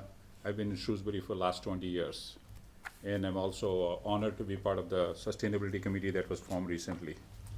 I think today happens to be, April is a month of sustainability, so ironic that we're actually talking about something that is a big problem in the universe, which is about sustainable. We're not living in a sustainable environment today. We all know that. And I think Shrewsbury has been an exemplar town, and we know we have done a lot of things, and today we want to take one more step towards that journey. And I think I was moved by, I think these high school students actually approached me a few months back about this plastic bottle ban, which is obviously causes a catastrophic impact, as you will see how it actually impacts the environment. So the goal for today, what we want to do is roughly spend 10 to 15 minutes talk about what, why, and how. Like why, what, and how. About plastic bottles. And plastic bottles, just keep in mind, we're also recommending smaller bottles, not anything above 1 liter. And these students will go through a lot of the details and kind of give you details. We want to present for 10 to 15 minutes, roughly 10 minutes, but then after question, I'm sure there are a lot of questions people have. So without any further ado, I'll hand over to the future of this universe, of our kids. Let's hand over to Prabha. Prabha, you take us from here. Yeah, like Mr. Razdan was saying, first I'd like to thank you all for giving us this opportunity to talk about something that impacts youth, especially because we are obviously the next generation and we will be facing the dire problems and consequences of climate change. So before I begin, my name is Prabha Vadlamudi. I'm a junior from Shrewsbury High School.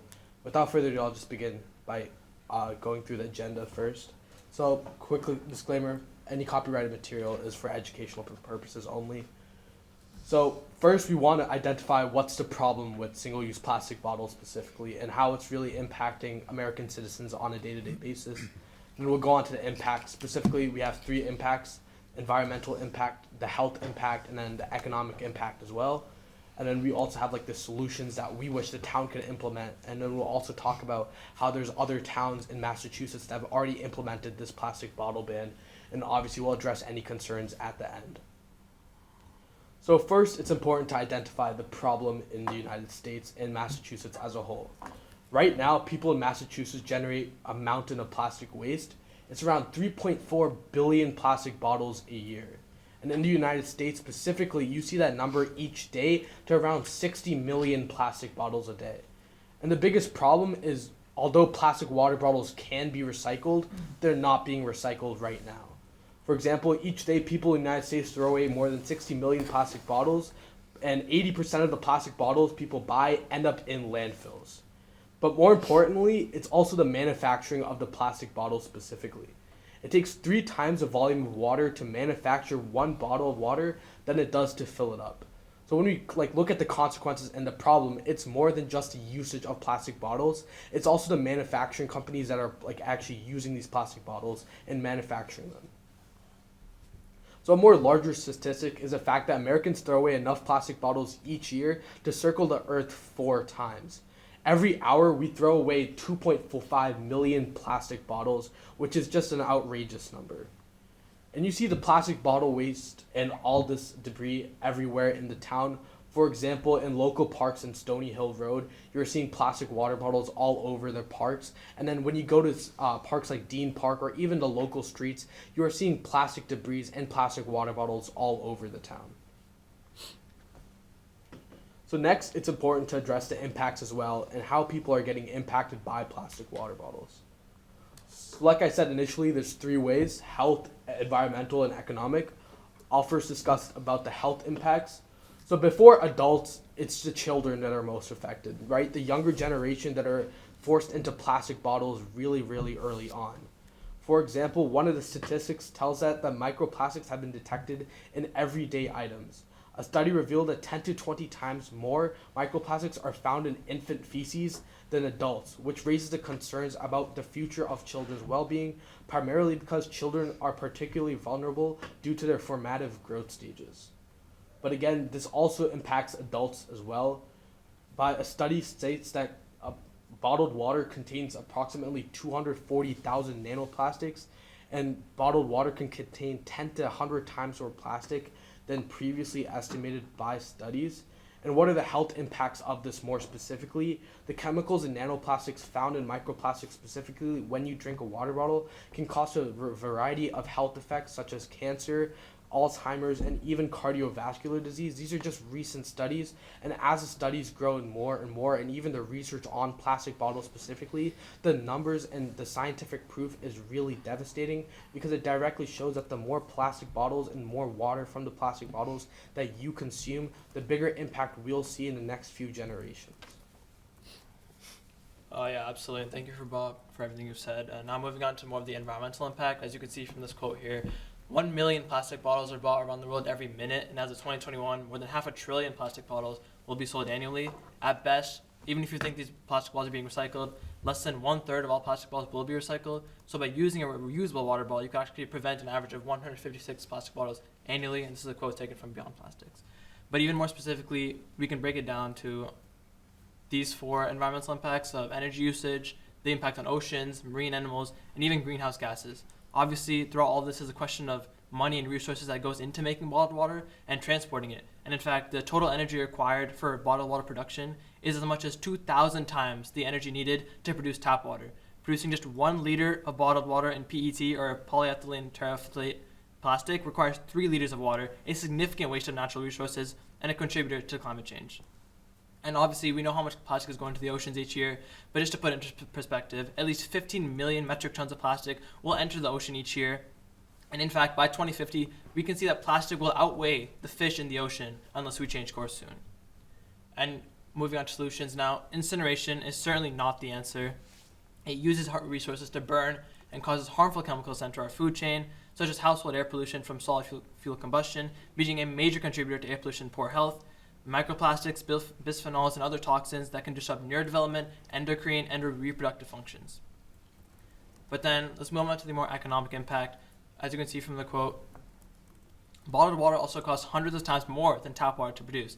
Tap water costs less than half a penny per gallon, while bottled water costs an average of $1.11 per gallon in 2016. And I'm sure the difference has grown even now. And according to the Harvard Energy and Facilities Department, tap water is 3,000% less expensive per gallon than bottled water. And considering the quality and potential health impacts of bottled water, a recent report on water quality in the U.S. concluded that the majority of the nation's water supply is reliable and high quality. So then, obviously, we've addressed the impact. So now, without any solvency, we're not really doing anything. So let's address the solutions. The main ones that we see are obviously reusable water bottles. And since we're talking about banning specifically plastic water bottles under a liter, bottles over a liter are certainly an option as well. In terms of reusable waters, obviously, they made durable bottles made from stainless steel, glass, or even BPA-free plastic that can be refilled and used for years are much more beneficial than the small plastic bottles that we throw away daily. In terms of cost, it would be around $36 for BPA-free plastic when bought in bulk, whereas stainless steel, or even the one you see in front of Prabhav in terms of aluminum, is not even that much more than in terms of tap water and plastic bottles.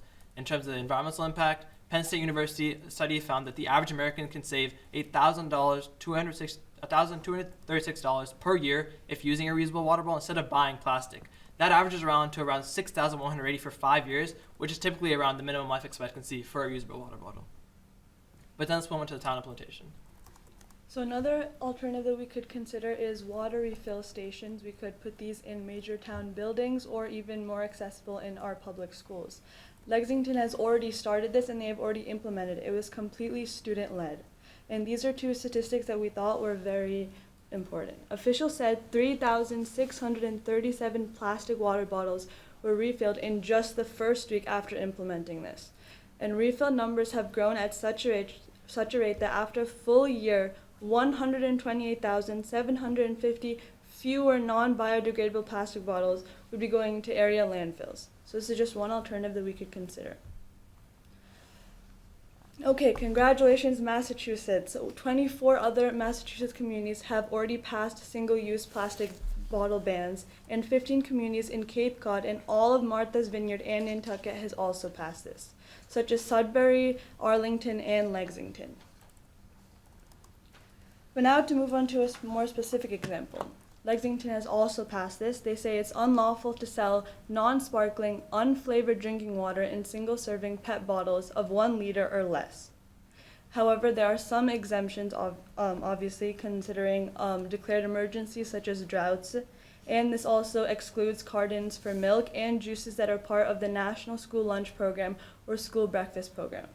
However, something to note is that this was done by a citizens' petition, which means there was more citizen participation than there was of the town government. It was completely public people-led, which means there would be more involvement. Next, Arlington. Arlington said they would prohibit from selling single-use water bottles less than 1 liter in size, and this will apply to any businesses that sell bottled water, as well as sales at events at town buildings, schools, and houses of worship such as temples and churches. However, some things are considered: carbonated water in any container, flavored water in any container, and water in resealable aluminum bottles, water in glass bottles, etc. What are non-permissible is boxed water cartons because these have plastic in them. And if someone would violate these, the subsequent penalties would be $100 for the first fine, $150 for the second one, and $200 for all subsequent ones. Two things to note was that this was passed in 6 months only. That gave businesses only 6 months to implement these, and they were more than compliable. We're giving the town of Shrewsbury a year and a half almost to implement this, which means that it is possible, and it was completely citizen-led. The second point is that they're now working on a town zero waste plan. They went from reducing single-use plastic bottle all the way to no waste at all. That shows how effective it was in just that span of time. So we're just supporting an already Shrewsbury Town initiative, right? In our sustainability development team, we are already committed to reducing and getting our emissions to zero. And the best way to do that, as the town even states, is through making sure that we reduce our single-use plastic use, right? In the bottom right picture right there, you can see that we are wanting to create sustainability in terms of single-use plastics and want to reduce the consumption of single-use items. And plastic bottles is just the first step, right? The next step for the town is just also a single-use plastic ban as a whole, but we're starting off small with bottles because they have the biggest impact compared to other plastics. So like Gia was saying, this bill will go by February or January of 2027. So that's over 1.5 years from today, right? And that's a lot of time, right? Considering other towns implemented their bill 6 months to 7 months right after they passed it, we are giving the town a lot of time to develop these, specifically for small businesses that we have, to give them enough time that they can find alternatives. And as the years go on, we are bound to see that these alternatives, such as aluminum, like we have here, and alternatives such as getting like reusable bottles, are bound to grow in the United States, and specifically in Massachusetts, as we try to grow more of our town's participation in banning plastic water bottles. So now we move to any questions and answers, or questions that the board may have. First of all, let me thank you all for this very well thought out petition, very well researched, and a very pressing problem. So thank you, and kudos to the work you put in. Before I open it up to the committee, I just had a couple of comments. So I do agree with the problem that you are addressing, the urgency as well. I do have some concerns about the solution that you are offering, and I'd like to hear your views on this. The University of Vermont did a study on this, in which this particular plastic bottle ban was implemented, and they saw that there was no change in behavior in terms of using water fountains.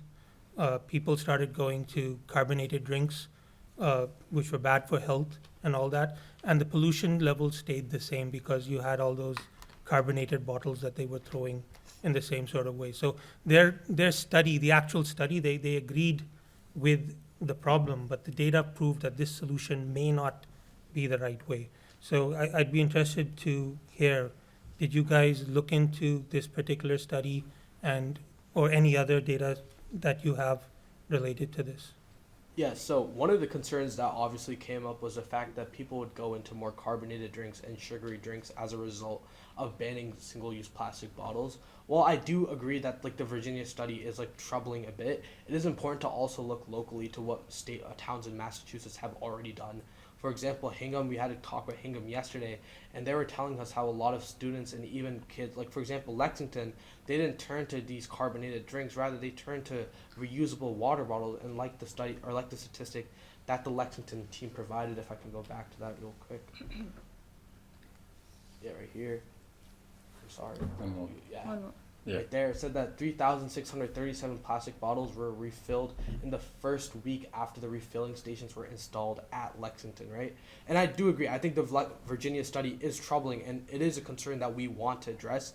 But it's also important to look at what Massachusetts towns are doing compared to Virginia, because there is like a discrepancy in also like the way we see the environment and like the political stance that we do see it have on the environment more. And they do agree with the problems of it. But if we don't have like a bigger solution to like actually solving climate change as a whole and the devastating impacts of the plastic water bottles, there isn't really a way we can take the next step, right? And if 28 towns have been doing this and they have been seeing success from it, it's imperative that there is something that's happening good in Massachusetts, and it's good that we continue in that path, and as Shrewsbury has done in the past with styrofoam and plastic bags. Anybody from the committee? David had raised his hand. The difference between the plastic bags and the styrofoam in this, to me, plastic bags and styrofoam had an alternative so that the vendors could use a different thing and sell the same product. Yes. This is denying them the selling of a product. So now you're going to get people who want to get water bottles, and they go to Northborough, Westborough, and they take business away from our town. So the problem of this is not the same as the plastic bag and the styrofoam, because you're actually denying our local stores the ability to sell something that people want. And if people go somewhere, if they're going to go somewhere for gas, they're going to go somewhere for other things. So what's your sort of solution to that? I wouldn't say we're necessarily denying them the right to buy water in our town. Like, sure, right? We obviously have a lot of places in our town where plastic bottles are bought, and yes, people can go to other towns, and that's an issue. But like here, for example, we do have alternatives, and it's important to understand that these alternatives are growing in the status quo, right? When you consider these alternatives like aluminum and like metal, you see these numbers growing, and when these towns and when these stores or small businesses specifically can implement that, you won't really see that devastating impact where people are going to other towns, because it's also important to notice that the price difference between like a plastic water bottle and like aluminum water, for example, is very minimal. So if you do start to implement these alternatives such as aluminum, you won't really see many of these citizens go to other towns, because they can simply buy an alternative in our local town, which is much better for them if we continue to push that health impact as well. I think that's a very valid point, and I think it's a fair question. We kind of struggle. I think that we have to think we're giving 1.5 years. That's one point. The town also, we are also allowing town, because we understood that the behavior change is hard. I think that's a fundamental, that's why we thought we would start small and kind of start with smaller bottles. Because if you look at smaller bottles, and they have a bigger challenge. You still want to give people some freedom to say, okay, big 1 liter and above is still available. So you're not completely denying them, you're trying to kind of do what is practically possible to do in the system. Doing nothing, to me, honestly, is not an option, because something that our town, 28 towns have done. So it's kind of, it's coming at us at some pace, whether we would do it today or tomorrow. And so I think giving town some time, 1.5 years, giving them alternatives that is possible. And I think we have to do a little bit more study with other towns to say, have they lost any business? My answer probably is no, because we have talked to some, but we have not talked to all. We need to do that to come back with factual data. Have they lost any data?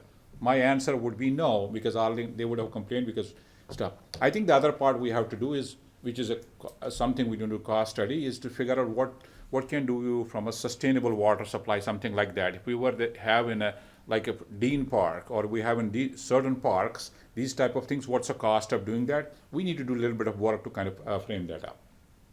Dennis? Yeah, actually, those are two of my questions. One is, have you gotten any feedback from any of these towns, businesses within the towns? Have they lost any business? You know, have the town had any issues with that? The second would be, I think what really makes sense if you do go away from the small plastic bottles is to have the water refill stations, and what would the cost to the town be to put those in? AJ, AJ, you have?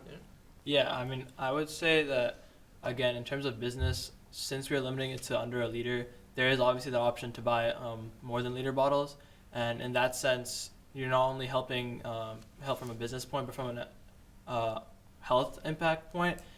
People are being more hydrated because you're like buying these bigger bottles instead of like little plastic bottles, and that adds up over time. But to address the like water refill stations, I believe it's not significant in the fact that we would see a lot of cost. But so Hingham, for example, right? They were telling us yesterday that their town see little to no impact when it came to the cost specifically. But when it comes to like an average refill station like you see outside, or even in like the school specifically, they can range from $1,200 to $5,000 per refill station, which in the grand scheme of things, considering like how many refill stations we actually need to implement into the town, it won't be as much of a cost deficit.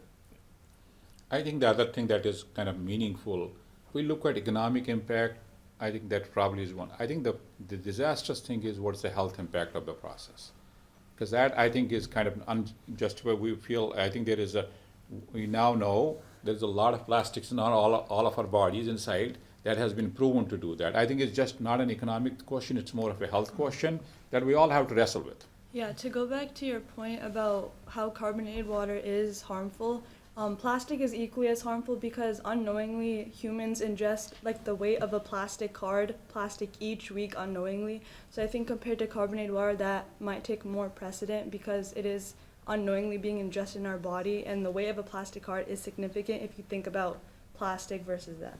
You got a follow-up? Follow-up. Big issue for the town right now is PFAS. Do these plastic bottles, sitting out in the middle, in the woods and everything else, does that actually contribute to that? Because we're putting in $20 million, filtration systems because of PFAS and some other things.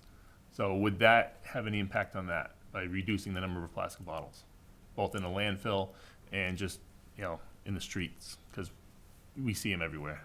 Yeah, if we're putting more refill stations, I think citizens and even town members will go into that more reusable option, and that's on for.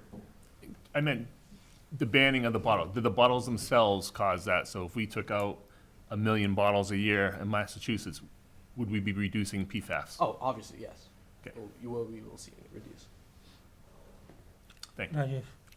Thank you. Thank you very much. I think this is very well presented. Thanks for patiently waiting for this opportunity.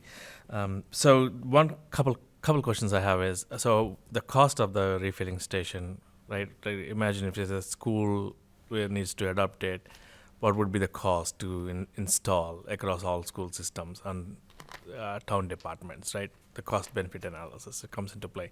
The other thing is also, I think some of the towns that you have shown exempted the school supply chain of this ban. Is that true? Is there like some schools like a food, like milk and things, part of like lunches and things. Right? Yeah, lunch providers can still use these bottles. Some of the slides shows that some towns exempt I'll that. go back to it. Is it Arlington or some other town? They had some exception to it, and it was only juices, I believe. Like this, yeah, this would. I think it was Lexington at the Yeah. bottom. Yeah, Lexington. One. I mean, we had to take and consider the cost for families that aren't able to adapt as easily to these concerns, which is why Lexington included that segment, but not all towns have, and they're working as fine as every other town, I would assume. Can I ask a question? I think most people use plastic bottles for, one, the convenience, but also they envision that water is cleaner than other water. Are the refilling stations, are they filtered? Yes, like the ones we see in our town are filtered. Is there a cost for a filter? Do you know how much water can be put through one filter? I'm not sure how much our town uses for filtration specifically, but like, we could definitely find the number out and give it to you. It seems to be a great idea just to broadcast this as healthier water than you might be getting Yeah, for from the sure. plastic Like, bottling. obviously, like when you drink a plastic water bottle, like Of course. you're getting those plastics in you anyway, so obviously it's gonna be more harmful than just filling it up with. But there's also a perception that people drinking out of the Yeah. faucet is not as healthy as drinking Yeah, out of a yeah, plastic yeah. bottle, so it's also working around that. Yeah, so for sure, like one of the concerns that we brought up was the fact that tap water is more cleaner than like a plastic water bottle, for example. And even in Shrewsbury, we are federally approved to drink out of the tap, so it would be a much better option if like our town realizes that it is healthier to drink out of tap water than it is to buy a plastic water bottle. So have you also considered two things? Local businesses like food trucks and all that, whose businesses are based on street food, and they will have to basically provide some form of water to their customers. That could affect their business. The second thing is our daily wage workers, people working out on our lawns and all that. What access do they have to hydrate themselves if this ban comes into place? In terms of daily workers, there are water coolers that could be filled each day and bring to the sites. It's not the matter of convenience because there are other options that you could do. It's not just a matter of take a bottle and walk. You could have a water cooler next to you and you could fill a cup and everyone could share. It'd be more beneficial. We're not talking about banning the use of a small single serve. So if I was a daily worker, I could still, and I go to Westboro if I wanted to buy, Yeah. case waters and bring them in. You could. You could. Right. They just couldn't go buy them in town. In town, Yeah. yes. So, So, yeah, I forgot to tell you the first time I spoke, I really appreciate you guys coming here and speaking to us because no matter what happens, being involved in something you believe in and coming to the town is very, very important for everybody. And I think if you put out the refillable stations and you did out a big information sessions, you change people's behavior voluntarily, that's going to be much, much more effective than my problem with what this is that you have a point of view and you're going to use the government to enforce that upon all of us. Your view is you shouldn't use plastic water bottles, so now the police are going to come in and inspect stores for that.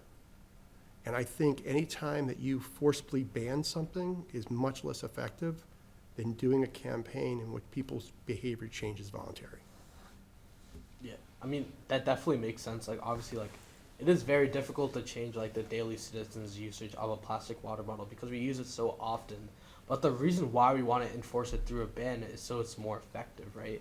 When society sees something that's banned than just us telling them to voluntarily do it, you see two different reactions because you can only do so much voluntarily, right? Obviously, like, someone who supports plastic water bottles isn't going to voluntarily shift it after a few high schoolers tell them of the negative benefits. And while I do agree, like, advocating for a change in their motivation to go buy plastic water bottles is something that we can definitely do and are going to start doing more before the big town meeting on May 6th.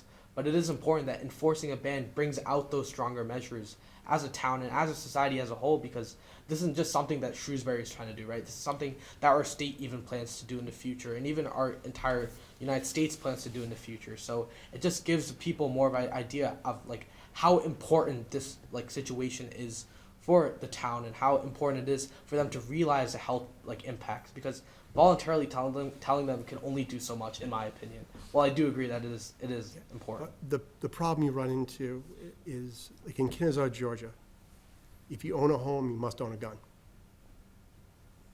I don't agree with that either. Mhm. I don't agree with forcing people to a certain type of behavior that is legal, water, not water. you're absolutely right. Growing up, my generation got hit with do not smoke. If they banned cigarettes, people would still smoke. But because of all the education, my generation didn't smoke as much. So I just say that because that is a problem I have, is forcing people to do something that is otherwise legal.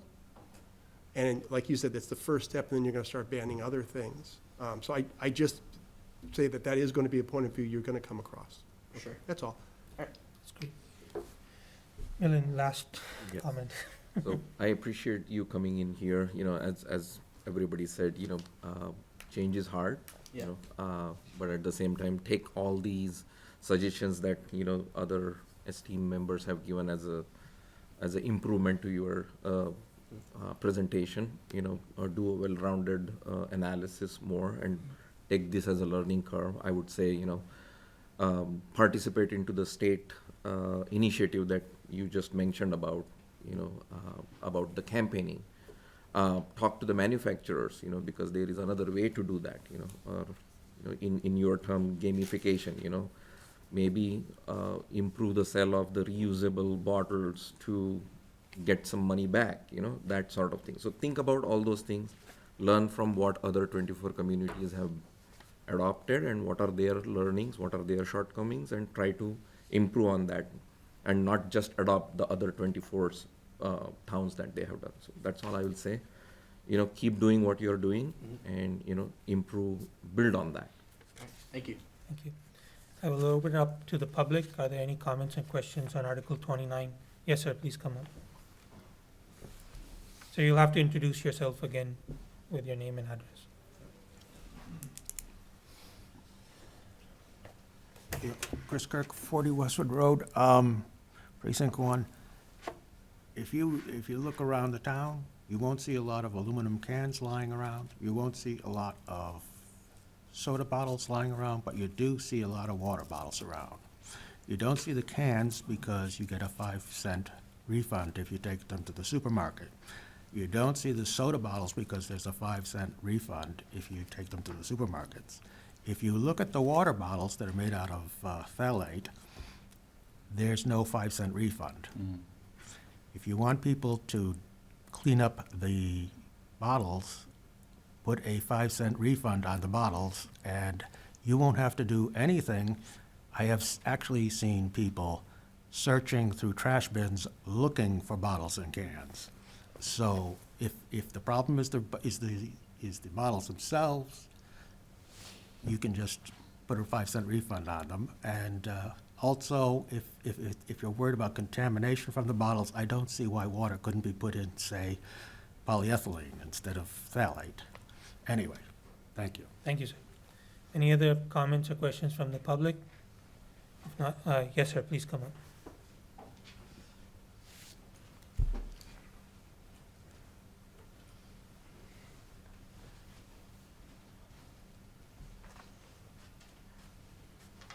Hi, Peter Collins, 31 Flag Road. And a couple comments. First, gentlemen, the future sits before you. These are the people who are going to inherit anything we do or don't do, in the future. So, a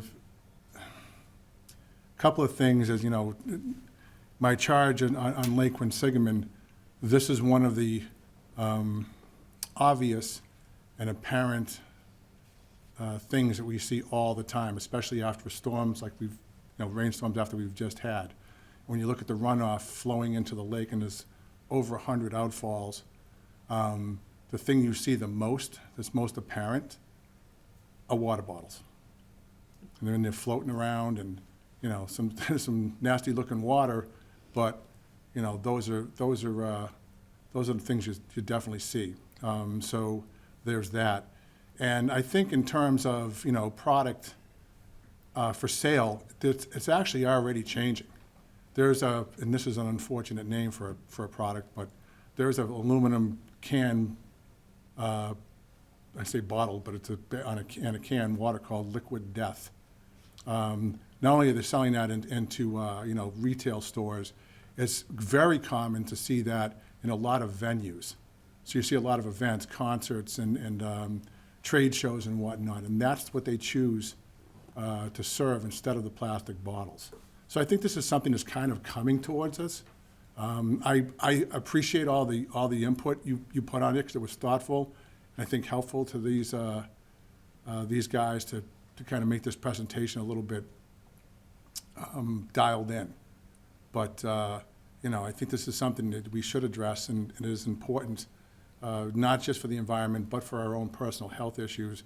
Also, money we're spending in the town for putting in big filters to combat all the stuff that happens when this stuff ends up in the earth, whether it's in a landfill or just randomly thrown around or lapping up against the shores of Lake Quinsigamon. So I would support this.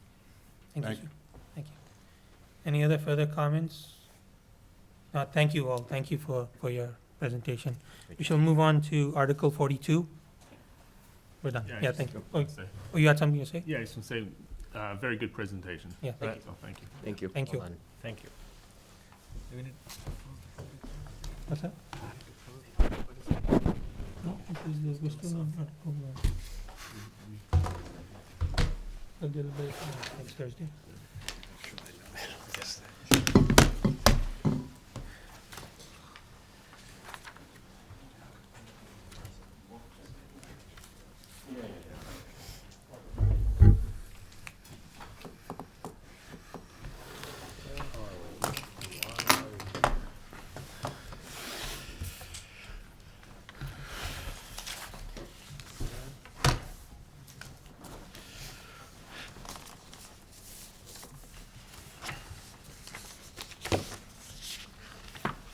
All right, thanks for having us back up.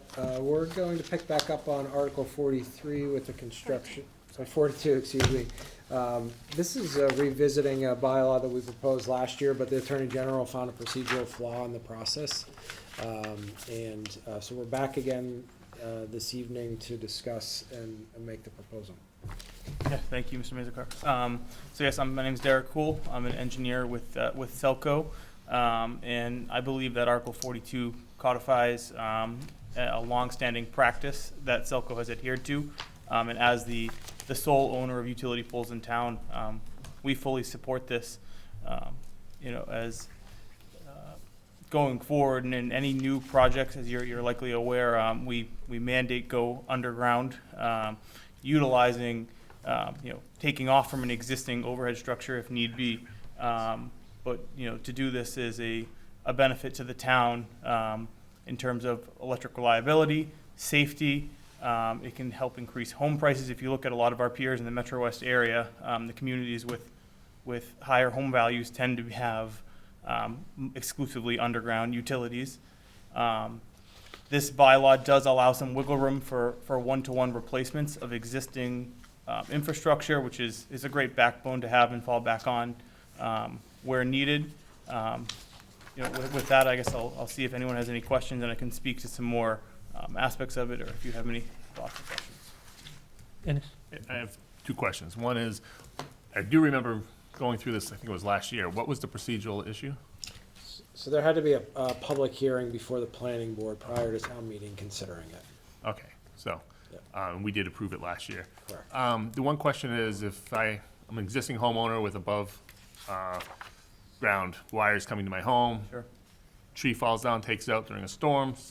Would Selco then offer to put that underground, or would they just replace it at the top? And would there be a cost to the homeowner if Selco were to put it underground? Sure. So Selco does not typically perform underground secondary work for homeowners. Okay. So the point of demarcation in underground systems at that secondary level. So when I say secondary, from your meter socket to the next connection point in our system is owned by the homeowner. So in your case of a storm, an overhead service, if there was damage to the home, that does happen to fall on the homeowner just by nature of where the demarcation point is. One actually thing I'll touch on is we have a new underground conversion program. So for any residents who have an overhead system, we have a $35 per foot capped off at $3,500 to convert from an overhead system to an underground in support of our move towards moving underground. So that's a really great advantageous program. There's details on our website if anyone is interested in exploring more about that. I can't speak to the exact criteria, but I know there's also the potential for some of our customers to access an additional $3,500 at a 0% interest. And I don't know the exact details of those qualifying parameters, but that is also something that can be explored, and more details can be found on our website. And no one's gonna be forced, if they have the overhead, to go underground? No, at this time, no, there's no obligation. It's our goal, and we think it would benefit, because, you know, in the case you talked about where your service does get ripped down by a tree, by wind, or whatever else, in a major storm event, you know, we have to look at our order of repair, and unfortunately, a single customer, we'll get to them. It often, you know, there might be other bigger picture outages that are affecting more customers. Although you guys usually get right to every customer, so. We do our best. Thank you. David? So I live on Route 20, and they're doing a lot of construction there. And Sure. they went in and they redid all the poles and all the wires. Why didn't they put them underground then? So, so DOT projects typically cover replacement of existing overhead structures. If they consider it to be betterment, they do not offer reimbursement. So a project like that, you know, if it's something that's reimbursable and it's frankly more feasible to take the reimbursement and then plan. But one thing we do with situations like that, when they have road openings on Route 20, Route 9, even Maple Ave is a state road, we take advantage of that opportunity to put conduit in the ground, at least crossing the road, because often when there are big projects along state-owned roads, they put a moratorium on the road for at least 10 or 15 years. So we take advantage of every opportunity to get conduit in the ground to prepare for making those shifts in the future. Rajesh? Thanks for that information. I didn't know about that, homeowners utilizing that, getting the wires underground. Yeah, it's definitely a great program. And it, you know, it won't cover the whole thing, but it's a really great head start. Wonderful. So my question is, I think I know we extensively discussed reviewed this last time. My question, I think, still is for this time is, so a lot of residents do have issues when now the wires are underground. Someone else, like one of the utility company comes and digs it up, and then leaves the road unpaved, uneven, left it. So looks like a coordination issue between DPW utility companies and us, Selco, and other departments. So once these wires go underground, will there be a separate process to will be adopted so that there won't be repeat digging, coordinated work? Yeah, sure. So one thing that we make a habit out of anytime we do install underground is anytime there's a road crossing, we encase our conduit in concrete, which is a really great preventative measure. And you know, the wire will likely go bad before having to dig up the road again. And if the wire goes bad, you know, it's just pulling wire out and pulling wire back in. And the other practice we take advantage of is adding a spare conduit. So in the event one conduit gets crushed, blocked, or anything else, we have a backup option to really avoid having to go back and dig up areas that are already an underground system. Thank you. Any other questions on Article 42? I open it up to the public. Any questions or comments on 42? If not, we shall move on. Thank you. I believe you're going to do 31 as well, right? Article 31, that's also Selco. Thank you. Good job, thank you. Thank you. Article 31. So Article 31 seeks to designate the use of land at 248 North Quinsigamon Avenue for the care, custody, and control of Selco. And this is 4.84 acres of land that Selco is currently exploring in the design of a new headquarters facility.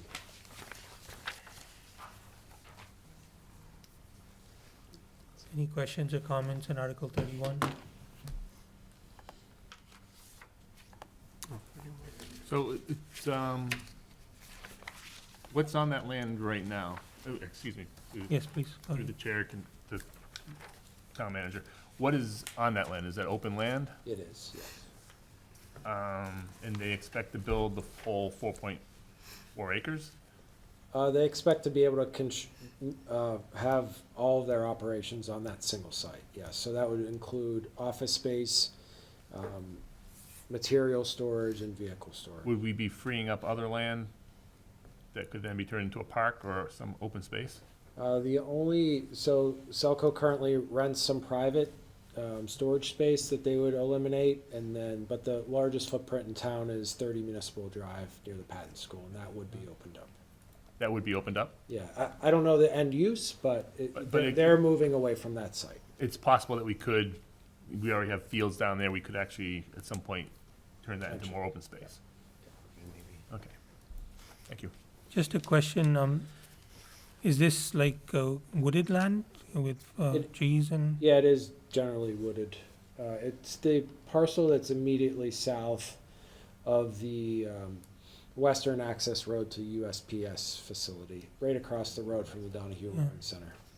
So is there any other, did we search for any other alternative from an environmental perspective, having to cut down all these trees? Yeah, the majority of land owned by the town that's of this size is in a natural state or wooded.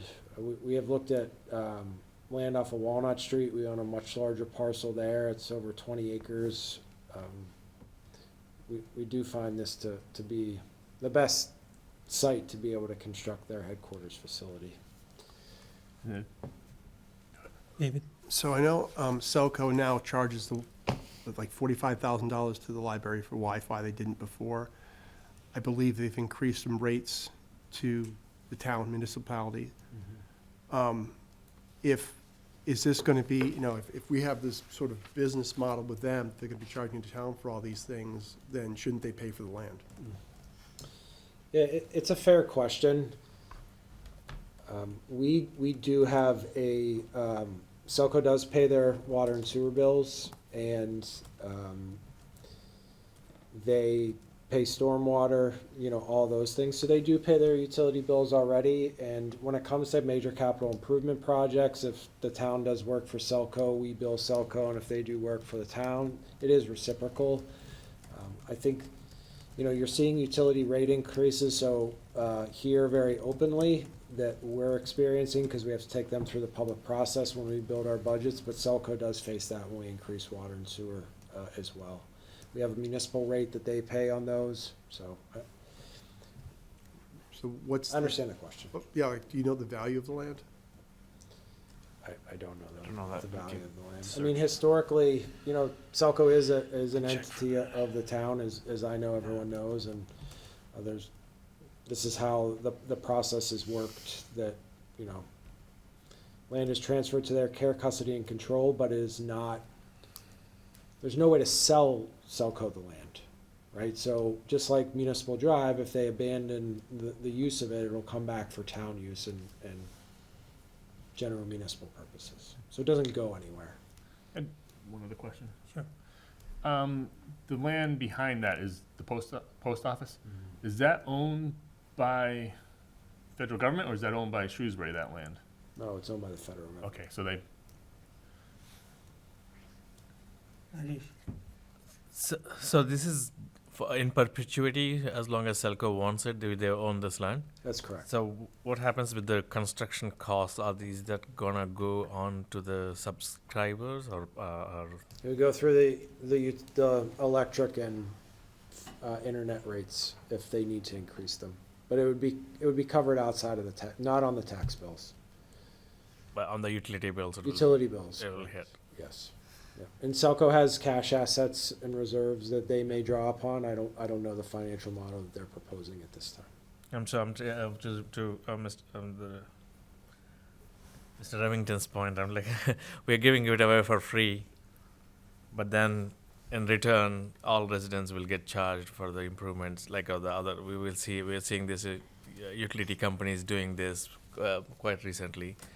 Because of the infrastructure improvements they have done, the the utility bills were pumped up. So will that be the case here too, because of the? I mean, I don't know the impact on the electric or fiber internet bills that will be associated with this project. So I don't have that answer for you right now. I know they're still in preliminary design phase. I can get those answers to you from the Selco general manager, but there likely will be some portion of the bill that increases. You know, I know it's still more dollars out of everyone's pockets, but, you know, Selco and their utility bills and the electric bills are like a third of the National Grid bills, so, it's, I understand that there would be an increase, but it's still an awful good bargain. Thank you. More question. So just to, so the ownership will still remain with us? We are one. We're all the same. We're one big happy family. We have one employee identification number. Okay. You know, it's an electric department of the town of Shrewsbury. They have independent powers and authority because they set rates and they compete with external entities, you know, especially in the fiber business. So they have a quasi-business function, but we are a single overarching organization. So one follow-up, just to, kind of provide another option, right? Is there a way to do a lease with a $0 and review it every certain year so that, we have an opportunity to come back every 5-10 years to review that? It would be doing the same thing as our DPW facility at South Street. We'd just really be charging ourselves. I know it comes from the electric rates and the fiber bills, but it's still hitting all Shrewsbury residents regardless of where it's paid from. Thanks. I guess my other question is, if we did not allow them to build on this land, I won't say give it to them because we're not giving it to them, but if we didn't authorize them to build there, they're still gonna be building a new facility at some point, correct? Because they need it for the. They do. So then they would be going outside and buying private land, and then there would be a much larger increase to the rates. That is a possibility, right? Like by deeding this, not deeding, but having them build here, which is still Shrewsbury land, they're not paying for the land. So that's not gonna go into our utility. What will go into our utility bills is the actual building, facilities, parking lot, et cetera. So really, it's saving money. It's actually lowering the rates or allowing for lower rates by them taking over current public land. We can possibly recover some of that space with the other building if we don't sell it or do something else with it, but we could possibly turn that into more parkland or anything else. We can have a town ice cream station, store. They're pretty lucrative these days. Sure. Okay. One last follow-up on that. So just to context, I think at some point they were trying to get into the Patrick Subaru facility. So what was the price point they were looking at that It's facility? about $7 million for the acquisition of that building, and then I think, if I remember right, about double that in additional construction that they needed to do on the site. So another 14 million on top of that. Okay. And this is theoretical, but what if they don't have enough money to build? I mean, if the rates go up and people drop services or get alternate services when they can, I mean, electric, I'm not sure you can, is the town going to have to pay any of that? No. When the funding is borrowed, the source of the funding would be identified as the utility rates themselves. It doesn't, I mean, if Selco went out of business, I mean, I'd have to ask a lawyer, but, that. But what I'm saying is that are we co-signing the loan because they're a town entity? So if they can't come up with it, then so as long as we're not responsible for it. Yeah, Selco doesn't even, they have traditionally come through town meeting and requested borrowing authorizations to leverage the low interest rate in our AAA bond rating, but they don't have to do that. They can seek direct funding from the market. Okay, thank you. And again, the borrowed money would be for the building, not for the land. 100%. So again, by making this transaction, we will lower the cost of the project. Okay, if there are no further questions, I open it up to public, Article 31. Yes, sir, please come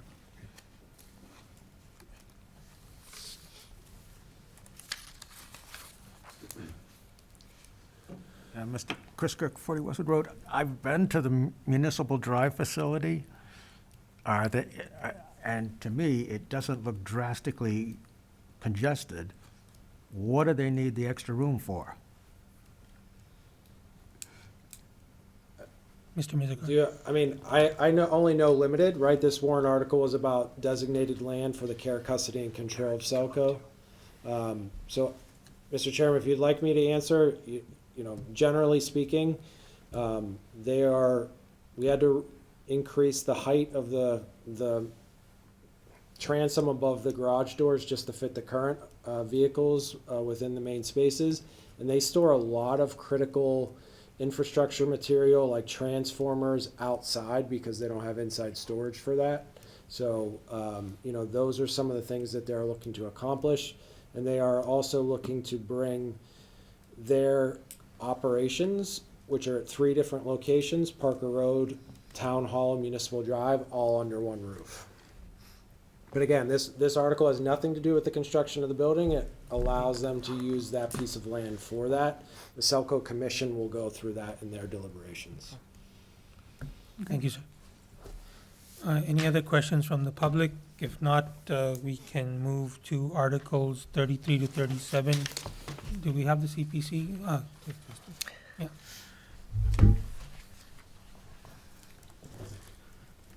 Thank you, members of the committee. Chris McGolvick, Director of Planning and Economic Development. With the chair's permission, given the hour of tonight, I'd like to just move through each of those articles and then take questions on them all together. Sure. So, just briefly, Articles 33 through 37 detail first the CPC budget, which is an annual budget to do the appropriations from the revenues collected from the surcharge, as well as 4 additional projects that have gone through the eligibility and funding application rounds reviewed by CPC and recommended unanimously to town meeting for their approval. So again, those descriptions in there. Stepping through each of those individually, Article 33, again, is that annual budget. The town is required to split their revenues into the several buckets.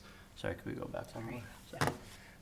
So the 3 category reserves are required to be a minimum of 10% from the revenues collected and the state match together. 5% can be at minimum to be allocated to the reserve for administrative expenses, and the remainder 65% to be designated to the undesignated reserve, which can be used for any projects in those categories. This breakout and doing it in this form allows for the greatest flexibility under the Act to use those funds. So that's the proposals to use that formula. Next slide. So just looking at those numbers briefly, we are estimating state matching funds. So the local tax surcharge, so that's from the assessor's figures based on historical data to date. And then the state matching funds are projected at 15%. The CPC has, the coalition has recently suggested a 15.9% for budgeting purposes. They have not committed to a specific percent for that projection, but we're still budgeting somewhat conservatively using the 15 that we were looking at originally. That leaves us to total revenues just over $1 million for the fiscal year 26. So again, those that would correlate to a 5% for the administrative funds of $54,000, and then 108 to the 10% accounts. The 65% remaining would be $707,000 to that undesignated reserve. So again, then the town can vote at town meeting to appropriate those funds to specific projects out of those reserve accounts. Can I ask one We'll do it at the end. I just think it would be germane to the other pieces. Do we know what the balance the CPC has overall? Yeah, so so we do have projections. So we have the FY24 actuals have been calculated out according to the accountant's records. FY25 has not yet closed. We're still receiving revenues from the state match. It's actually allocated quarterly, as well as the final payments on the surcharge as you pay your tax bill. So those come in. Those revenues haven't yet been collected, so we don't have the exact figure. but we do have those projections of what they will be, and we are on target. FY '26 uses those assumptions, again, with that 15% assumption, and estimates the budget for. I was just asking what the balance is. Do we have $2 million in the CPC? So, I can tell you after fiscal year '24, the balance was $1,834,350. The current year estimated balance is 2.47 million. Okay, that, just as we're talking about the expenses, I wanted to have an idea of what was in the budget. Understood. Thank you. Sorry.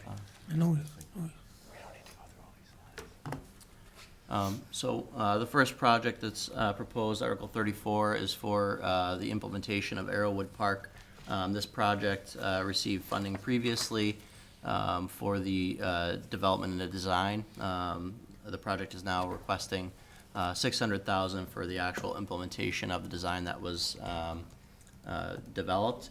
The original proposal for this was over $1 million, but with the work of staff, Kevin Esposito and the consultant that was working on the design, as well as the company, and the residents involved, that project proposal was significantly redesigned and found a reduction at $600,000. That still meets some of the programming needs of the Parks Department. So with that request, it would be an implementation. We show a figure here that there's actually two options that are both under that budget, but that figure shows one of those renderings of what the park would look like. Includes safety surfacing and ADA accessibility features that were not there. As you can see in the photo of the existing conditions, a number of equipment was actually removed during the review of the project, facing safety concerns of that existing equipment while we were redesigning it. So, and that project also has a local resident who has been taking the lead on that, Jenna McCann. I just want to point that out. Article 35 is the ledger restoration project. So this is being proposed by the Shrewsbury Historical Commission in coordination with the town clerk. Proposes $6,700 and $70 from the Historic Preservation Reserve for the purpose of preserving 9 mortgage index ledger books, which date back to 1832 and are in need of repair. So this, as you can see from the photo, those books need significant rebinding and restoration, mold remediation, in order to preserve the data that's included in them. Certainly dating back to 1832 makes them historical record, not only of as a data point, but also as historical curiosity, if you will. Article 36 proposes ADA accessibility ramps and facilities, walkways in the Prospect Park area, which is the location of the George Woodall estate. Proposes $143 from the undesignated reserve account for the purposes of installing those ramps and pathways. The project entails that in relation to the 2004 study that was done again through CPA funding, and developed that proposal and recommendations for providing that additional accessibility. Of note, once this project is completed, the Friends of Prospect Park, who are the applicant on this, will be proposing to use their own funding to move forward with the installation of their memorial brick walkway. And the Parks and Maintenance Division is the co-applicant on this as well. And then finally, Article 37 is the Jordan Pond multi-use trail design. So this project proposes to appropriate $53,000 from the Open Space and Recreation Reserve. This would facilitate a 20% match for a total project cost of $500,000 for a first round funding to bring the current schematic design of the plans through to construction design and allow us to engage in the permitting. Some of that has already begun with the Conservation Commission. The engineering department has been leading the permitting and design on this currently. And the planning department has held a number of community outreach sessions as well as we refine the design. So we've received a number of public feedback. There's still some adjustments to be made, which are best suited to the construction design phase as well.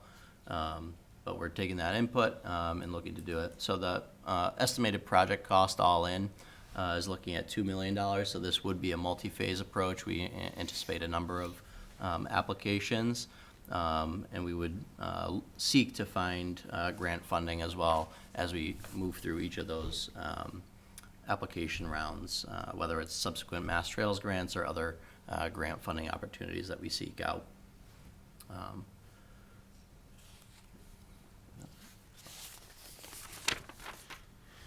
Okay, thank you. So I had a question on Arrowhead. Yep.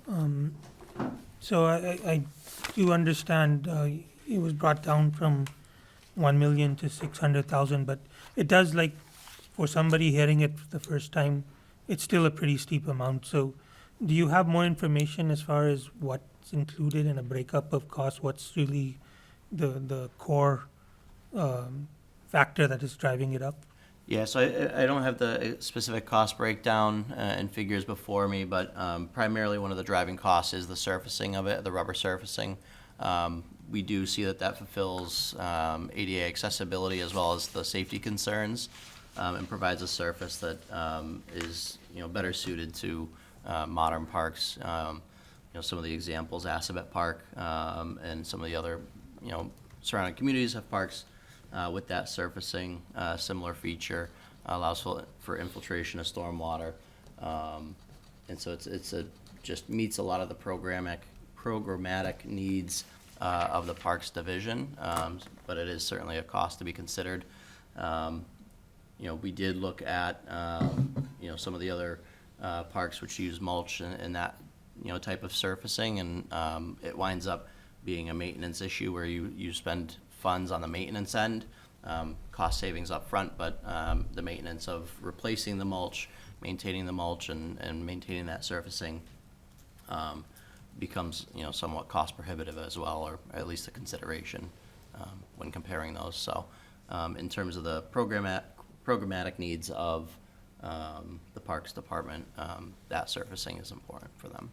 And just one follow-up. The picture does show a little bit of either a basketball court or a tennis court. Is that also part of the expansion of this? So the original proposal did have that, but that was removed and done through separate funding. I see. Dennis. Two questions. One is there a breakdown somewhere we can find out what the equipment, what all the stuff? I mean, there's some interesting pictures, but is this the actual equipment? I think there's two proposals, so it'd be nice to know what's going to go into the park. Yeah, we do. Besides just the flooring, or. And then the second one is, how accessible is this to the general public? Is there adequate parking for anyone to go to that park? How many people, cars could be there? So it is accessible to the public. There is no current parking at the location other than on-street parking, and there's none proposed as part of this project. So it would remain as the current. It's more of a neighborhood. Correct. It's in the middle of a subdivision. Okay, because I that's my concern is $600,000 for one subdivision to get a park. I mean, there's a lot of subdivisions that never get a park. So I would hope that we'd put some access there so people could drive over and use it. I mean, especially if we can put playground equipment in. So. David? So, in my neighborhood, there's a little park. They're all over. Like, when we played softball, and there's like little fields just stuck all over in these developments. And I think, kind of on Dennis's line, we're putting $600,000 on this, but I don't know how many of those are, but I do see them all over Shrewsbury. Is there something particular about this park of use, or like they use the one by me for lacrosse as well? Or are we going to get a lot of these being asked every year, like, hey, there's 30 parks, we want, why not, what's the list of it, where's my, does that make sense? Yeah, so I believe it's 12 that are under the control of the Parks Department. The town, so this project was actually specifically called out by CPC and by the Parks department due to the resident involvement and the resident engagement in this project. So that it received a separate feasibility study. The Parks Department then separately with the remaining 11 parks did a town-wide parks assessment, and that will constitute subsequent proposals. So I do anticipate that each year we will be seeing other proposals for similar parks. That was a feature of the CPC's discussion in bringing the initial cost down, is to make sure that there is funding available for subsequent projects. So just follow up. So we would expect a similar amount to go to each of the other parks throughout town. So it'll depend upon the needs of each specific park. Part of that assessment, and I'm sure what the Parks Department is doing, is prioritizing that. It'll be a multifaceted approach, prioritizing that not only within their operational needs, but the funding capacity of CPC or other, if there's other grant opportunities. I know they are seeking out parks grants for some of their proposals as well. So. Again, my biggest concern is making it accessible to anyone from the town to use. Rajesh. Thank you. One quick question related to the same Arrowwood Park. So we did a comprehensive park study as part of the CPC or a different grant. So what happened to that study, and where this park falls into the grand scheme of things? I know this is a resident-driven CPC grant. I know I was on CPC when the first time it came on to CPC 2 years back. So I do see it came through the resident because of the they see the value in redeveloping the park. So the second part of my question is, who will be responsible for maintaining it moving forward once it's up and running? Thank you. So the responsibility of maintenance will be the Parks and Maintenance Department. They would maintain the park. Again, that surfacing comes with those benefits of lower maintenance costs overall and a longer lifespan as well.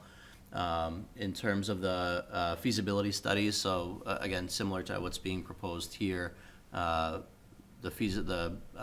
townwide parks assessment was done for the 11 remaining parks, but again, given that public engagement, this project was called out and given its own assessment, both of them funded through CPC.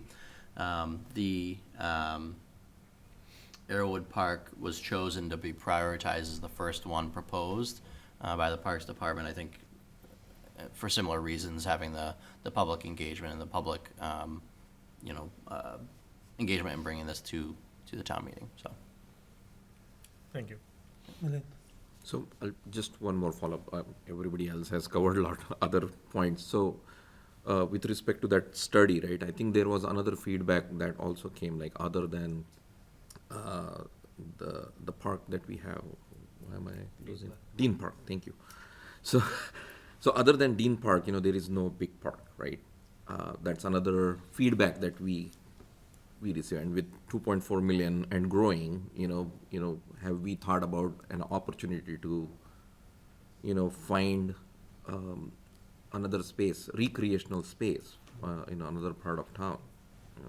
Yeah, we've invested a lot in studying and planning of Lake Street Park. It's probably our second best opportunity, given the land area that we have. It's expensive, right? Just like this little park improvement is very expensive, but the first step that we took down there was try to improve the irrigation of the athletic fields, and that was completed with the installation of a well, and we've done some conceptual planning that we'd be able to take action on over the next few years. Just remember, not all $2.4 million is available for parks. Some of it is set aside into historic preservation and in those other set aside areas. The reserve does have the unrestricted reserve is the largest, but it's just not all available. Thank you. Sure. So I think in the same realm, we have a 4-park study at some point. We did 4 big parks that are in and around the town. Mm-hmm. So what happened to that study? Is there anything implemented around that before we did a comprehensive study of all the 11 parks?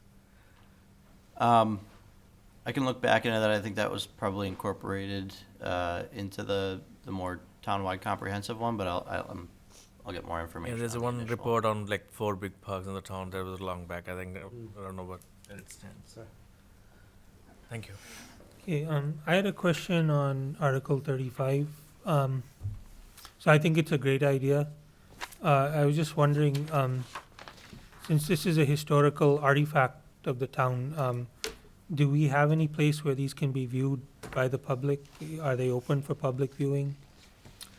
So as part of CPC funding, they do need to be publicly accessible. Part of this remediation, we can look at, you know, I don't know, given their condition, if it would be that you can flip through them, but, you know, potentially there is some, I think there is the digitization, as long as they're in a condition that can be digitized, to make the majority of the documents accessible to the public in some fashion. Yeah. And just really broadly speaking, I don't know that we have a great index yet, but, you know, all these historic documents that are owned by the town are here within this building and under the care and custody of the town clerk. So if someone ever needed access to this, or were interested in seeing what we had, we can make that available to the public, because they are public records. Didn't we do different books last, didn't we rebind, or wasn't it on the, I thought there was on the, we talked about a rebinding last year. Not by CPC. Not by CPC. I thought there was, okay, I'll look it up, because I, in the back of my head, I remember them talking about rebinding, and I'll look it up, I have documents. Right. Is this part of, or potentially part of the 300-year celebration? Would they even, you know, have this be something that was publicized, or artifacts, or whatever it Right. might be? That's a good point. Yeah, Try it to could be index these. in a safe Yep. sort of cabinet or something for Yep. public viewing. That'd be great. Are there any other questions or comments on the CPC Articles 33 to 37? 36 on the Prospect Park. They're not putting any parking up there though, right? Because they're, I think there is some resurfacing of, sorry, this plan isn't as sharp, but there's a blue square up, that's existing parking, and I think there is some resurfacing of that. okay, I'm not quite sure where the existing parking would be. I mean, there's a field up there, and I just would hope they would not be putting parking at that area. No, so it wouldn't be, so the. Okay, I think, yeah, okay. It's not really a parking spot, but it's a little bit open stuff, and there's. Yep. Okay, and then putting ramps up and all that. Could they also kind of clean up all the trash that the town has left behind there? There's piping, there's light poles that are old and they're turned over. Can we have the town or someone do that at the same time? I use that park often, so. Yeah, I'm happy They to. finally get rid of the barbed wire, so that was good. Okay. Yeah, I can have that conversation with Parks and Maintenance Division and see what can be done about that. There's a lot of plastic piping, you know, drainage pipe that's just sitting in the woods. So, I open it up to the public, Articles 33 to 37. Yes, sir, please come up.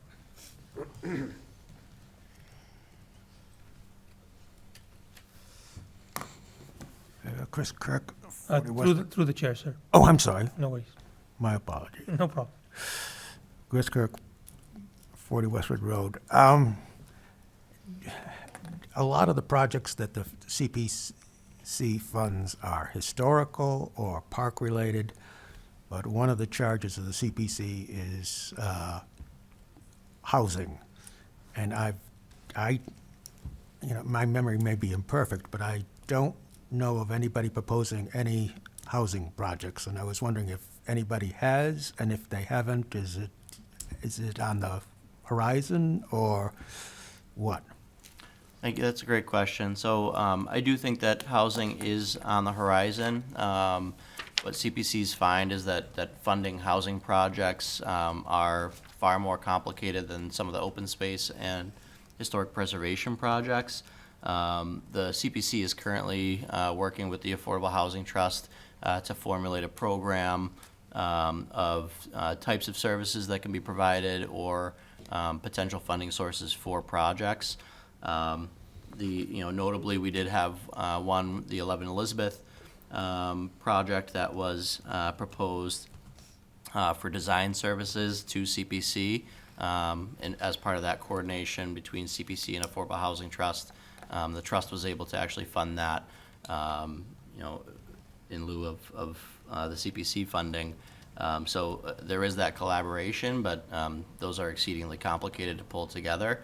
I think we're nearing a location between a number of organizations, not just CPC and Affordable Housing Trust, conversation with the Shrewsbury Housing Authority and other Habitat for Humanity, other nonprofit organizations, where I think we'll have an environment where we can actually get some successful programs in place. One last question on 37. It's a $2 million cost roughly to finish the whole project. Is that all? That's not all coming from CPC funds, though, right? No, the proposed. Oh, sorry, for the Jordan Pond multi-use trail. Yeah, so the 53,000 would correlate. So that's the 20% match of the 500,000 for the total project cost. It's based on their formula of how they break that out. So that's it would be the first phase of the Mass Trails grant. For the full $2 million, I do anticipate we'll have subsequent CPC requests, but we'll try to pursue grant opportunities. But it wouldn't be for another $1 million worth of CPC money, because I would think if we were going to do that for a park, we'd be much better off putting up some affordable housing. So this is proposed through the Open Space and Recreation Reserve, and we'll continue to pursue that account. It will only come out of that account. Correct. Okay. Well, it's up to CPC, right? Yeah, to make that recommendation. Fair. But we're recommending whether we think we should put money in it. So if you were going to tell me the $2 million was going to come out of this over the next 4 years, I'd be saying no to this project, right? Well, we just can't answer your question is all I'm saying. Yeah, okay. Right, like CPC, I don't want to come back in the fall and CPC has recommended an article to fund 500,000 more and you said they weren't gonna. No, I was just. No, I just want to, we can't make that commitment for I that. guess my point is, if CPC doesn't put the money in there, is the town would be putting up the rest of that? Through grants, yeah. Through grants, Is our purpose, or our intent. Is the committee going to speak to us before we recommend? So the committee didn't have, the chair wasn't available for this evening. I can reach out to see if there's a member that's available. No, the only reason I say that is I think, to Kevin's point, I don't think you guys should be put in the position of talking for a committee, and especially for some of these specific questions, which may or may not affect our vote. Understood. Is it possible we could get that into the schedule on the 17th? Sure. Yeah. I guess to that point, I would Yeah. just, Mr. Chair, Yes. I would guess to that point, I would say we should probably make sure they're here for these going forward, because Right. again, some people will have specific questions and it'd be better to get that answer and Yeah. get their intent. I concur, yeah. I think it's also important, not every committee can come here in front of the finance committee all the time. It's, as a part of a resident and a town administrator, we must be aware of what's going on. The committee voted on all these earlier this week. Just putting that out there, so.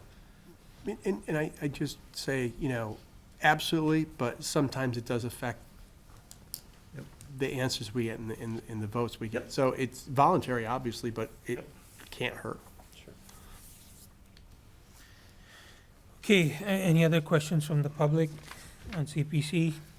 If not, we shall move to Articles 38 and 39. Thank you. So similarly, I'd like to just step through both of these and then take questions on them all together, with the permission of the chair. So Articles 38 and 39 are two zoning articles that have been referred by the planning board.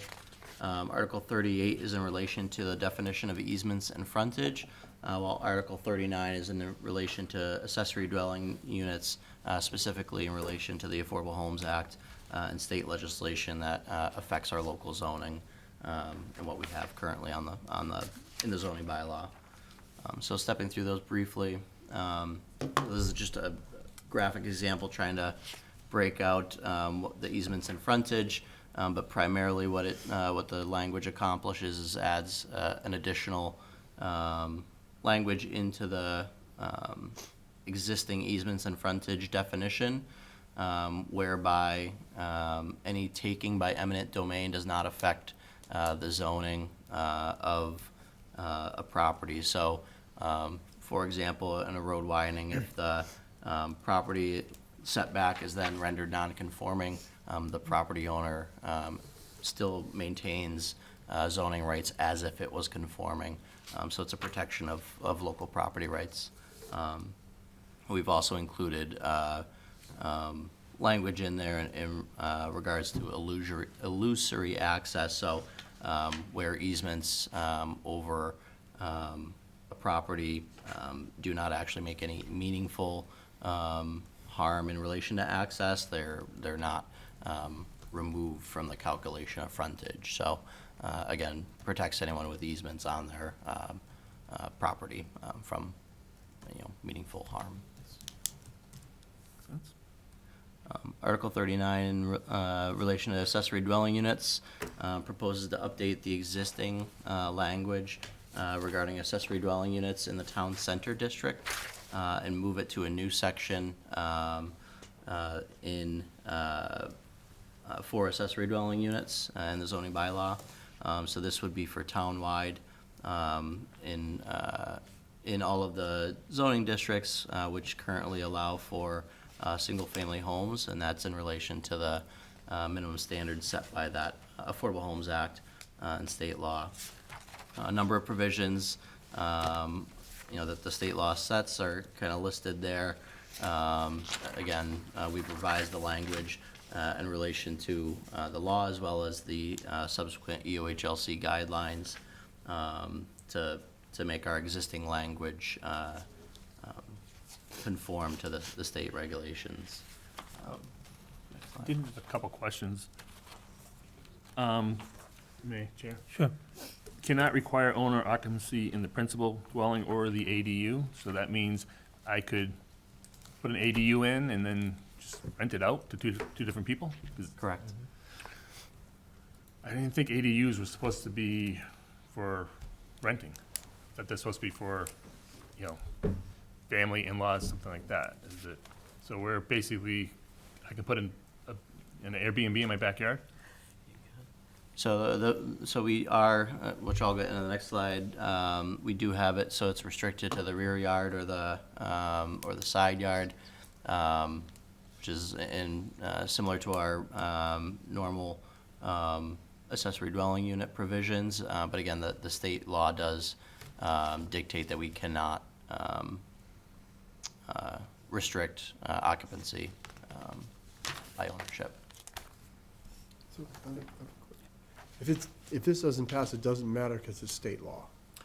Correct. The state law would still supersede local zoning. So if someone builds one in their basement, puts one in the backyard as well, rents all three, their main house, the bottom, and that out, it's allowed by state law, and there's not much we can do about it. Correct. Information. Okay. Right. So I attended one of the information sessions, so it limits up to 900 square feet, if I'm correct. Correct. So that's one of our changes. Our existing bylaw limited up to 800 square feet. State law says the minimum that we can restrict to is 900. So we do adjust that to 900. We do put a minimum of 300 square feet, so it cannot be less than 300 square feet, precluding some of the real tiny house designs. And just in relation to that, it is also tied to the principal dwelling. So it's 900 square feet or half of the gross square footage of the existing principal dwelling unit. So if you're under 1,800 square feet, it's less than 900. So I do see a language here where, by special permit, it can allow second ADU.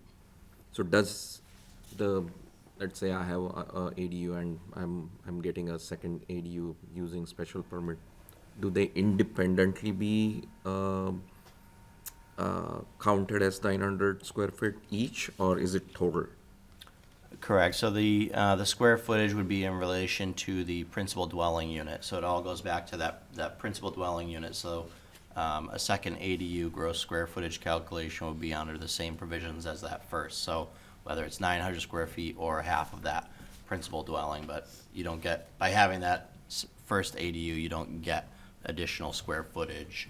Ties back to that original principal dwelling unit.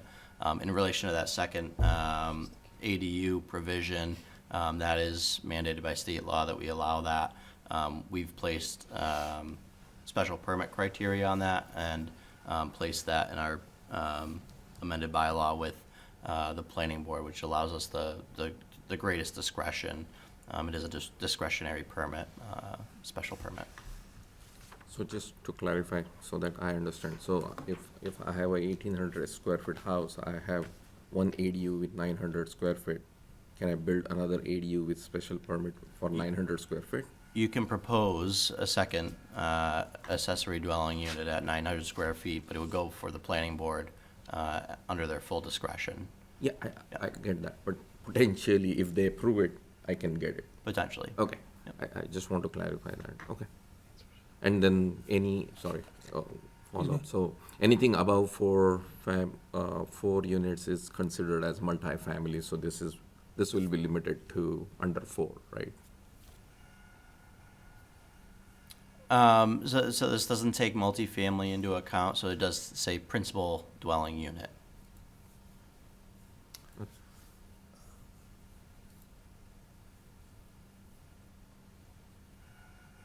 Any other questions or comments from the committee?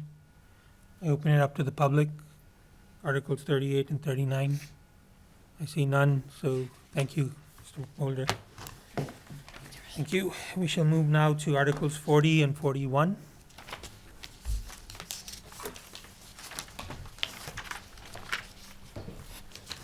So Articles 40 and 41 are a combination. Mr. Dobson is going to provide a brief overview of both of them and then answer any questions. Good evening, Finance Committee members. So first, thank you for the opportunity to speak about these two articles. The first article seeks an amendment to the general bylaws, which as currently written, requires a voice vote for the first vote that occurs at town meeting. The amendment seeks to provide the flexibility to allow for electronic voting. If for some reason it weren't possible to do electronic voting at a meeting, we wouldn't want to pigeonhole ourselves to being the only option. So we've included the language at the option of the moderator to provide that flexibility there. The intent would be that if approved by town meeting at this annual town meeting, that we would target an initial implementation of electronic voting at a special town meeting later this year. The subsequent article is related to this in that it's requesting the appropriation of funding to purchase the electronic voting system. We did solicit 3 quotes under the procurement law to get current cost figures because there was a study done by a electronics voting study committee in 2019 that estimated the cost of some of these systems to be in excess of $20,000. And so I just wanted to get current accurate numbers to put before the finance committee and before town meeting. The anticipated cost of purchasing a system is roughly $11,930, and an annual ongoing cost thereafter would be $995, and that would that is an optional cost, and that would cover, ongoing remote support, remote training, and any ongoing software updates. The drive for this really is, I think there's been, a desire among residents in our community to have, increased accountability or transparency in terms of understanding how members or town meeting members in our form of representative town meeting vote on certain articles. We're one of 32 communities with this form of government, and 17 of those 32 communities do utilize an electronic voting system. And the first community to ever adopt an electronic voting system was Chelmsford in 2011. And again, the main driver there was to provide residents that transparency and accountability into our critical legislative process that I think, Mr. Mizikar has spoken extensively about over these last several months. The 2019 Electronic Voting Study Committee did at that time not recommend the implementation of it, but did leave it open to reconsidering in the future. And so that's what we're here seeking, the opinion of the Finance Committee and the support of town meeting members in terms of reconsidering the technology and putting forth the implementation of it. Happy to answer any questions that you have. So I had 2 questions, Justin. First of all, thank you for describing this. Yeah. The first one is, I'll go to Article 41 first.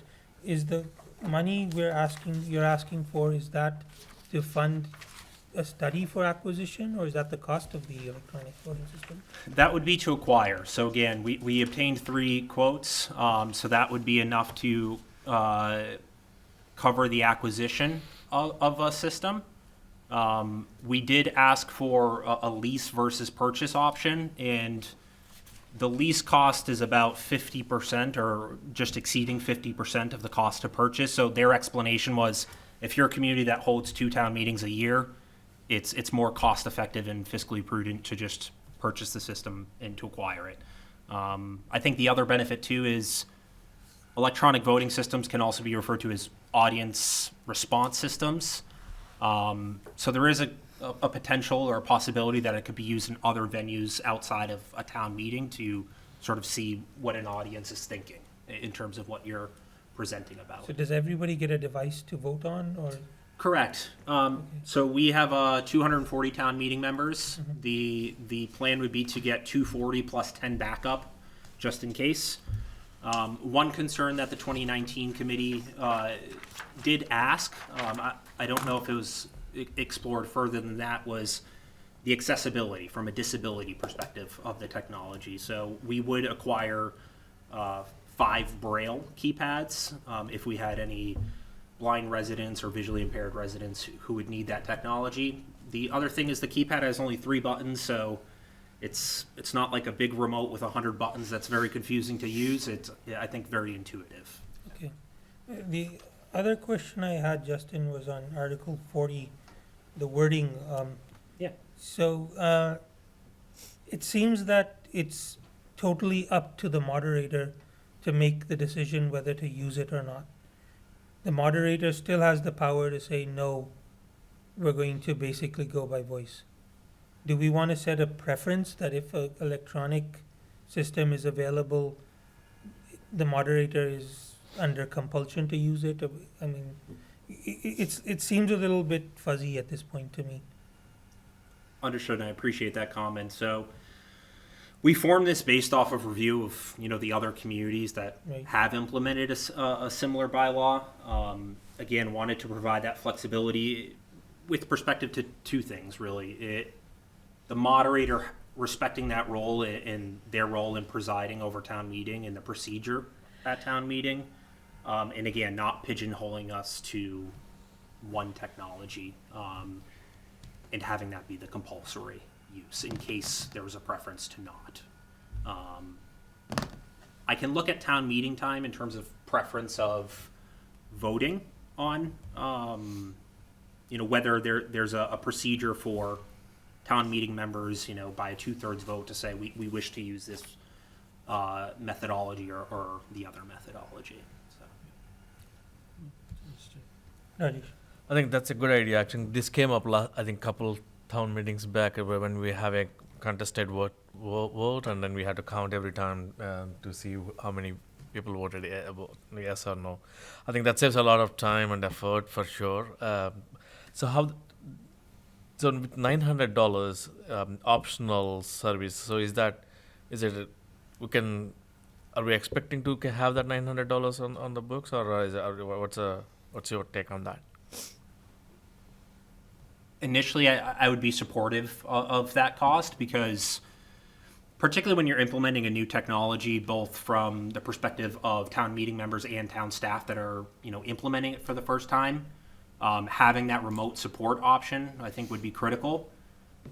I equate it almost to Microsoft Word, that you could either buy Microsoft Word, a specific version, and that would be what the 11,900 approximately is getting you.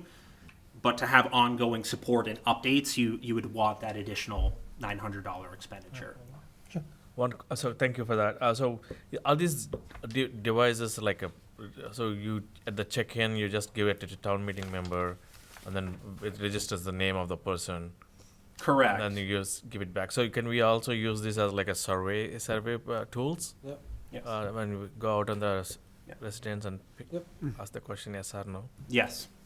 So it's no longer a secret ballot. It's, you're on record who voted what. Right. Correct. It can work both ways. So to your point, yes. In the preparation for town meeting, you might have keypad number 1, and that would be tied to a specific town meeting member. If you were to use it in the context of a public meeting where you're trying to take a poll of the audience on how did my presentation go, or did you like this idea or that idea, you could make it more of a blind response system. Thank you. Right. This might be a silly question. Yeah. There's not an app for this? And that's a fair point. There are vendors that offer an app-based technology.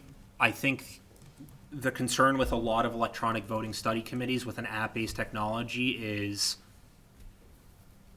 you want to protect the election system as much as possible. And with an app-based technology, there's a perceived greater risk of proxy voting or somehow the integrity of the process being implicated. The technology that a keypad system uses is radio frequency based, so you'd have to be within the room, and that would be the only way you'd be able to participate in the vote. So there's trade-offs there. I do understand where you're coming from. Yeah. That's the trade-off in terms of guaranteeing a higher degree of security with the system. Dennis? One question. I actually think it's a good idea, especially for any of the close votes that have been.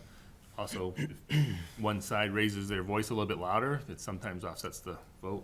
But since we are going to be able to tie these to a town meeting member, would we be able to get reports of what town meeting members actually voted and possibly what their votes were on each one? Is that going to be something that this software could store? The software is capable of doing reporting, yes.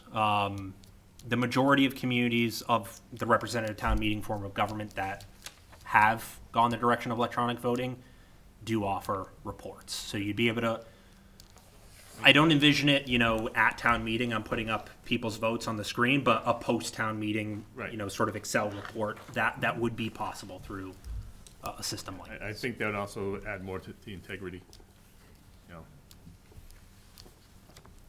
So say 230 town meeting members are there. Mhm. Vote goes in, it's 228 votes. Do we know who didn't vote, and therefore is their device broken, or did they not vote? Like, how does that work? Do we go, Remington, you didn't cast a vote? Is that knowingly, or does that make sense? It does. So typically, what I've observed in the first implementation of a system like this, particularly as you're getting people acclimated to it, you do a test vote pre-town meeting. And so that's your way of, I've seen like a mock question, like, is Tom Brady the best quarterback? And you vote yes or no. And that's registering everybody's vote. And if you say, Mr. Moderator, I clicked yes and my vote didn't appear on the screen, something's wrong. So there's a screen I can see I voted. No, so the results would be appearing on the staff end. So I've used these in other, at town meetings. There's normally some feedback part of the device that allows you to know that your vote has been cast. Okay, that's all. Because I can see device break, and then someone go, oh, it was. You're right, on the screen, it's gonna go pie chart, To show the total quantity. yeah, total yeses, total nos immediately, but it's not gonna show Mr. Remington aye. Oh, okay. Yep. Any other questions? Milind? So post, just to piggyback on that, so once we vote those, how long, will that be recorded like a forever public record? Yeah, so we're subject to public records law, so yes, it'd become a public record, yes. Yep. And one more follow-up then. So I think this is a great idea, by the way. And then, so obviously there will be some operational procedures that need to be defined, how to use it, like at check-in, people come in and out, a lot of times. So what happens during that time, when the vote comes out, so those sort of things need to be defined. Just a suggestion, but I think this is a great idea. Correct. I think implementation of this communication would be critical. So maybe we'd communicate to town meeting members. If you're accustomed to showing up 15 minutes before the town meeting, you might want to get there a little bit earlier, particularly for first implementation, as we're getting certain keypads to certain individuals. The other thing is, if we're missing one keypad at the end of the night, we know whose it is because they're registered to a particular individual. But yes, I think communication and certainly making sure our staff are trained and comfortable with the system will be important, and we're committed to that. Yeah. Thank you. I open it up to the public. Yes, sir, please come up. Article 40 and 41. Chris Kirk, 40 Westwood Road. Knowing the way people are at town meeting, I can just imagine somebody sticking their elbow on one of these machines, or dropping them, or putting their sweater on top of it. And does that mean, is there some way to undo your vote if you bungle it?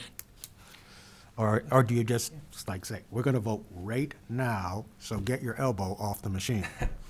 So through the chair, typically what would happen is on the screen you put a timer. You give people 30 seconds and it shows the timer clocking down. It registers whatever last button you clicked.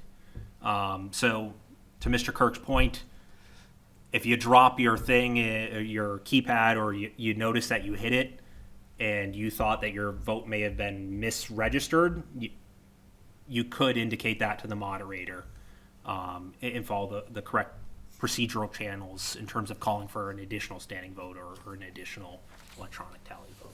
So, Thank you.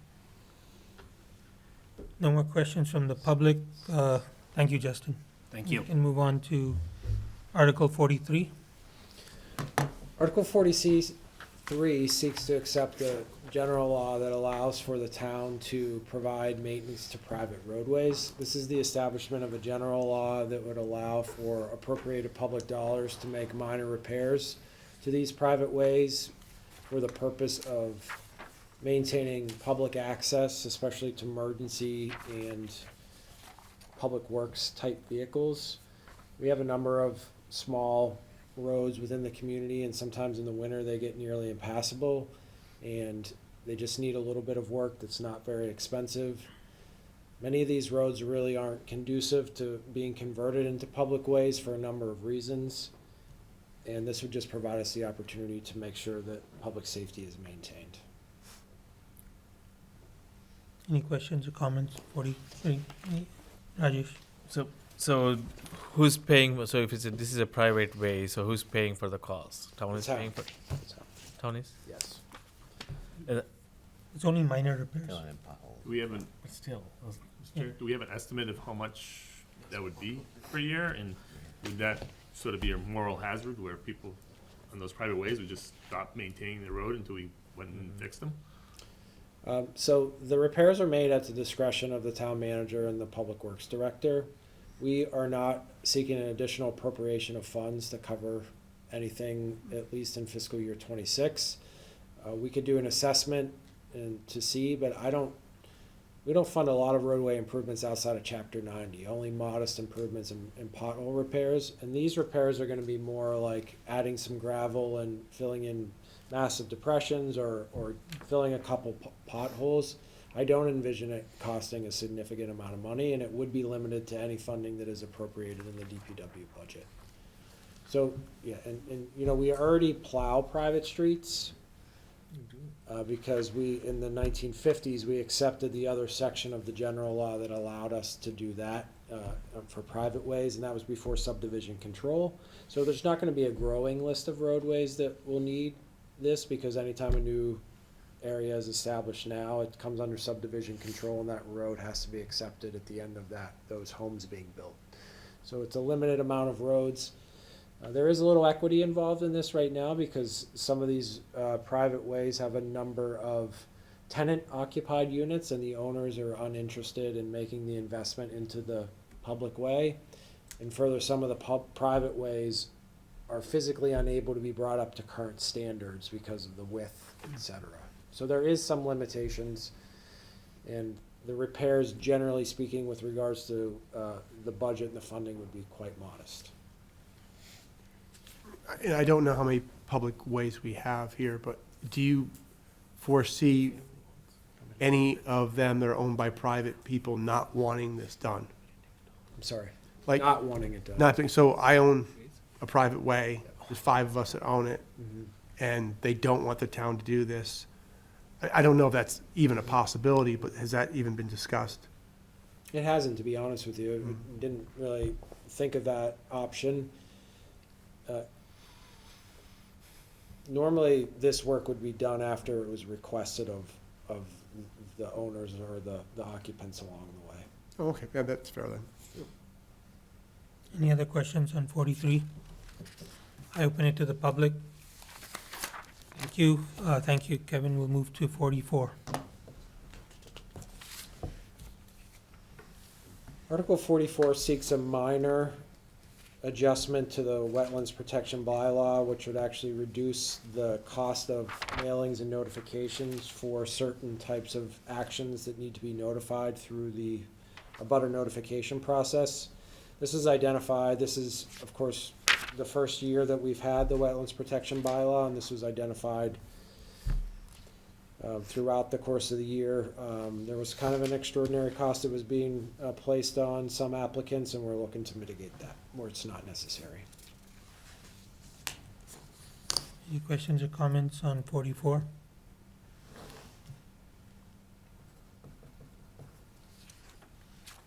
Doesn't seem so. I'll open it to the public. Thank you, Kevin. Article 30. Article 30 is intended to help support the town's financial policies and the work of the Treasurer Collector's Office. It will be accepting Mass General Law 200A, Section 8, which provides for the opportunity to close out tailings or unclaimed checks. So by accepting this, the Treasurer Collector then would be able to proceed with this process as outlined in the financial plans. There is a timeline for checks under $100 and then a separate timeline for checks that are over $100. At this point in time, the town has about $400,000 in tailings. And generally, what is that time? About 6 months to a year or something? So for checks under $100, I think it's 60 days that it gets posted. And then it's posted in our policy says community advocate in the Worcester Telegram. For checks that are over $100, there's a second posting time that is required. So I think it's over a year for over $100. Sure. Do we try to contact the owners first? I mean, if it's so there's actually, before posting it, we've actually sent a letter or something saying you have, Yeah. I can go over the schedule, the yearly review, if that's helpful as in the policy. But ideally, we try to connect any means possible. And then at this point, once a year, the Treasurer Collector would basically create a review of all the unpaid checks and go from there. So Yep. we have it for a year basically, and then Yes, we'll post it, and then if they don't do anything, we close it out. correct. And how much It doesn't is- go to findmymoney.gov or It's whatever. essentially, yes. How much money do you say we have? 400,000 or so. The auditors are working on the management letter right now, so that was a draft number that they provided us. And will that go back to free cash eventually, or how do we handle that? I think that would come as a departmental receipt, or, well, no, it would no longer be an obligation on the books, so I imagine it would flow back to the general fund. Yeah, I'd have to look into that exactly, but Okay. right now it's a obligation on the books right now, and it would no longer be one. So I think so is this different from what Find My Money offers, or is it the same receipts? It's different because it's the town's funds, but it operates similar. So So if I have something in there, I can still see that $100 through Find My No? No, The state. Okay. that's state funds. This is the town. If there was, yeah. Okay, thank you. I got it. Yeah. Any other, Just- yes, Milind? So if, let's say I want to follow up, like, who do I ask here? Like, Treasure collector. treasurer? Yep. It's under her purview entirely, or their purview. Thank you. Any questions more? Open it to the public, Article 30. Okay, thank you, David. We'll move to Article 32. Article 32 seeks to establish a school building committee to consider the repair, renovation, and potential addition to the Shrewsbury High School. This is the traditional model of establishing school building committees in the community where we bring it to town meeting to designate the various categories of individuals that need to serve on the committee in accordance with the MSBA requirements. Additionally, we are seeking the opportunity to transfer $35,000 from free cash to cover any miscellaneous expenses associated with the work of the committee. Ultimately, the role of this committee in this initial feasibility study phase would be to support the process as we get close to the fall, when preliminary design funding would be required. And we would need a funding estimate to go to town meeting at that point in time. So a lot of the work in this phase is really done by the administrative staff. We're doing an enrollment study and an educational philosophy, I believe it's called, and putting those programs together. So not a lot of work of the building committee in this early phase, but it really preps us for subsequent phases if the town decides to move in that direction. David? So, what expenses in the first year to get to that 35,000? So the public buildings process requires us to select a owner's project manager as the first step and then an architect. So we would likely use it to get some preliminary estimates to the cost of those two professionals, because we have to submit that to MSBA. So I think that would be probably, I'm just guessing like $3 or $4 million, in that range. Okay. Any other questions from the committee? I open it up to the public, Article 32. Oh, sorry, Milind. So just quick comment, and Kevin, you and I have talked about it. Yeah. So because of the bylaws that we have, like finance committee member cannot be on this, but I think it will be good to have regular updates from this future committee, related to finances, as they progress. It will be good to have us, at least be appraised of. So. Sure. Understood. Thank you. So maybe like give an update at a finance committee meeting. That would be great. Yeah, that's a good idea. Any questions from the public? Are these meetings open meetings as well, so anyone actually go and sit in, so Absolutely. finance committee members could participate in that way if they wanted to. Okay, no questions from the public. We can move, thank you, Kevin, move to Articles 1 and 2. So these are really traditional articles that we present. The first would be to receive any reports from town officers or committees that did not submit one for the written annual town report.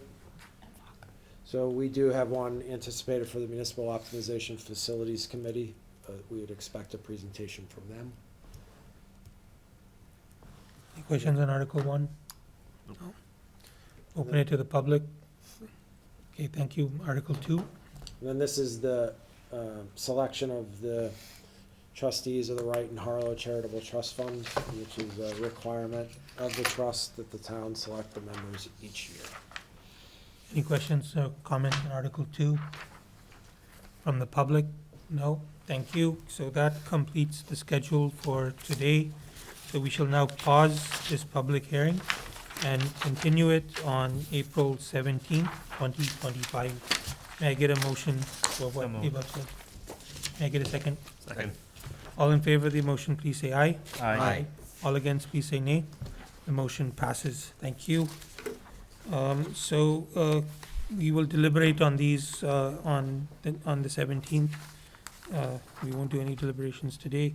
The Finance Committee report, yes, that was distributed as part of the package. Has everyone got a chance to see it, look at it?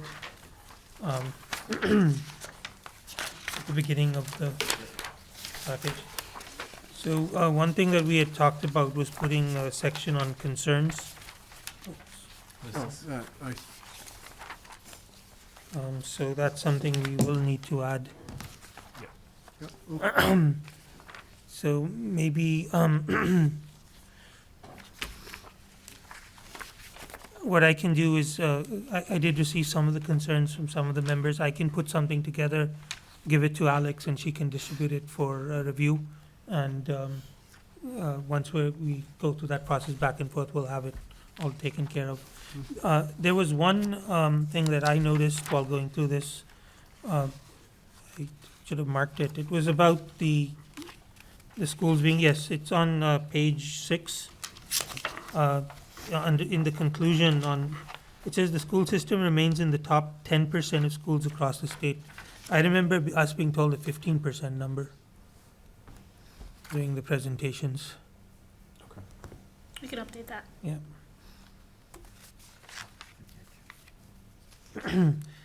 Did anyone else see anything that they would like?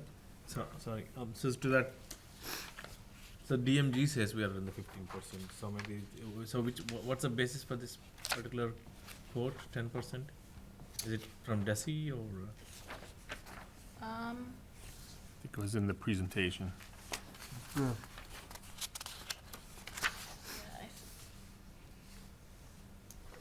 A reference would be helpful.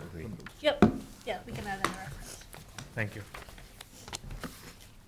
So should we send any other concerns that we have to Alex. Alex, and then she sends them through, yeah.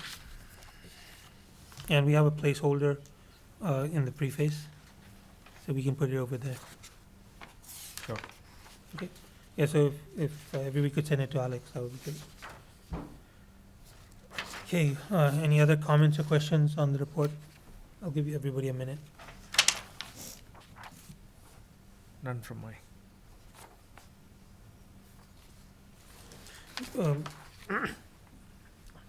You can send updates if you can get a chance. You can send updates to Alex before the 17th meeting, and we can put that in.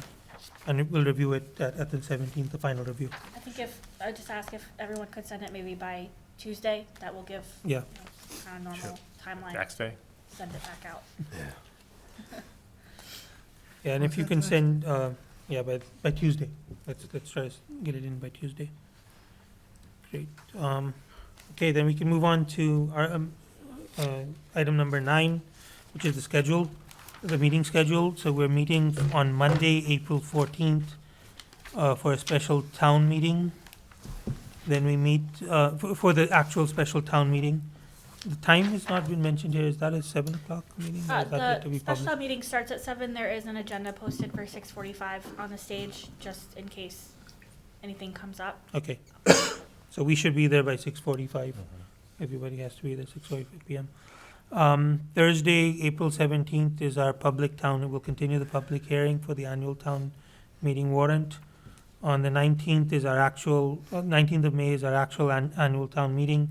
Once again, I assume we'll have to meet 15 minutes before, so be prepared for that. And if needed to be continued, it'll be on the 20th of May. And then we'll meet for our regular FinCom meeting on June 19th, 2025, which will be our last meeting before the summer break. Is the April 17th meeting at 6 as well? We'll have to adjust the June 9th, excuse me, sorry. We'll have to adjust the June 19th date, because that is a that's a holiday. Yeah. Oh, yes, Juneteenth, yes. And we'll have to figure that out. Okay, yes, the tri-board meeting, that's not mentioned here. Yep. Yeah, so we'll, It's on Tuesday. Tuesday, 15th. 7 o'clock at the library. Yes. Yeah, please note the location. You should come over Yeah, it's at the library. at the library, yeah. One of the meeting rooms in the The library, the big one at the, A&P, yeah. yep. Does anybody have any other business they would like to discuss at this late hour? Not correspondence, we received an email from Hannah Kane, our state rep, regarding remote and hybrid public meeting format, 2-year extension on the 20th of March. We received an email from John Wensky, the school chair, the committee chair, regarding the tri-board meeting dates. And we received another email from Mr. Wensky on the 6th of April, 2025. Does anybody have any comments or questions on the correspondence received? If not, may I get a motion to adjourn? So moved. Second. All in favor of the motion, please say aye. Aye. All against, please say nay.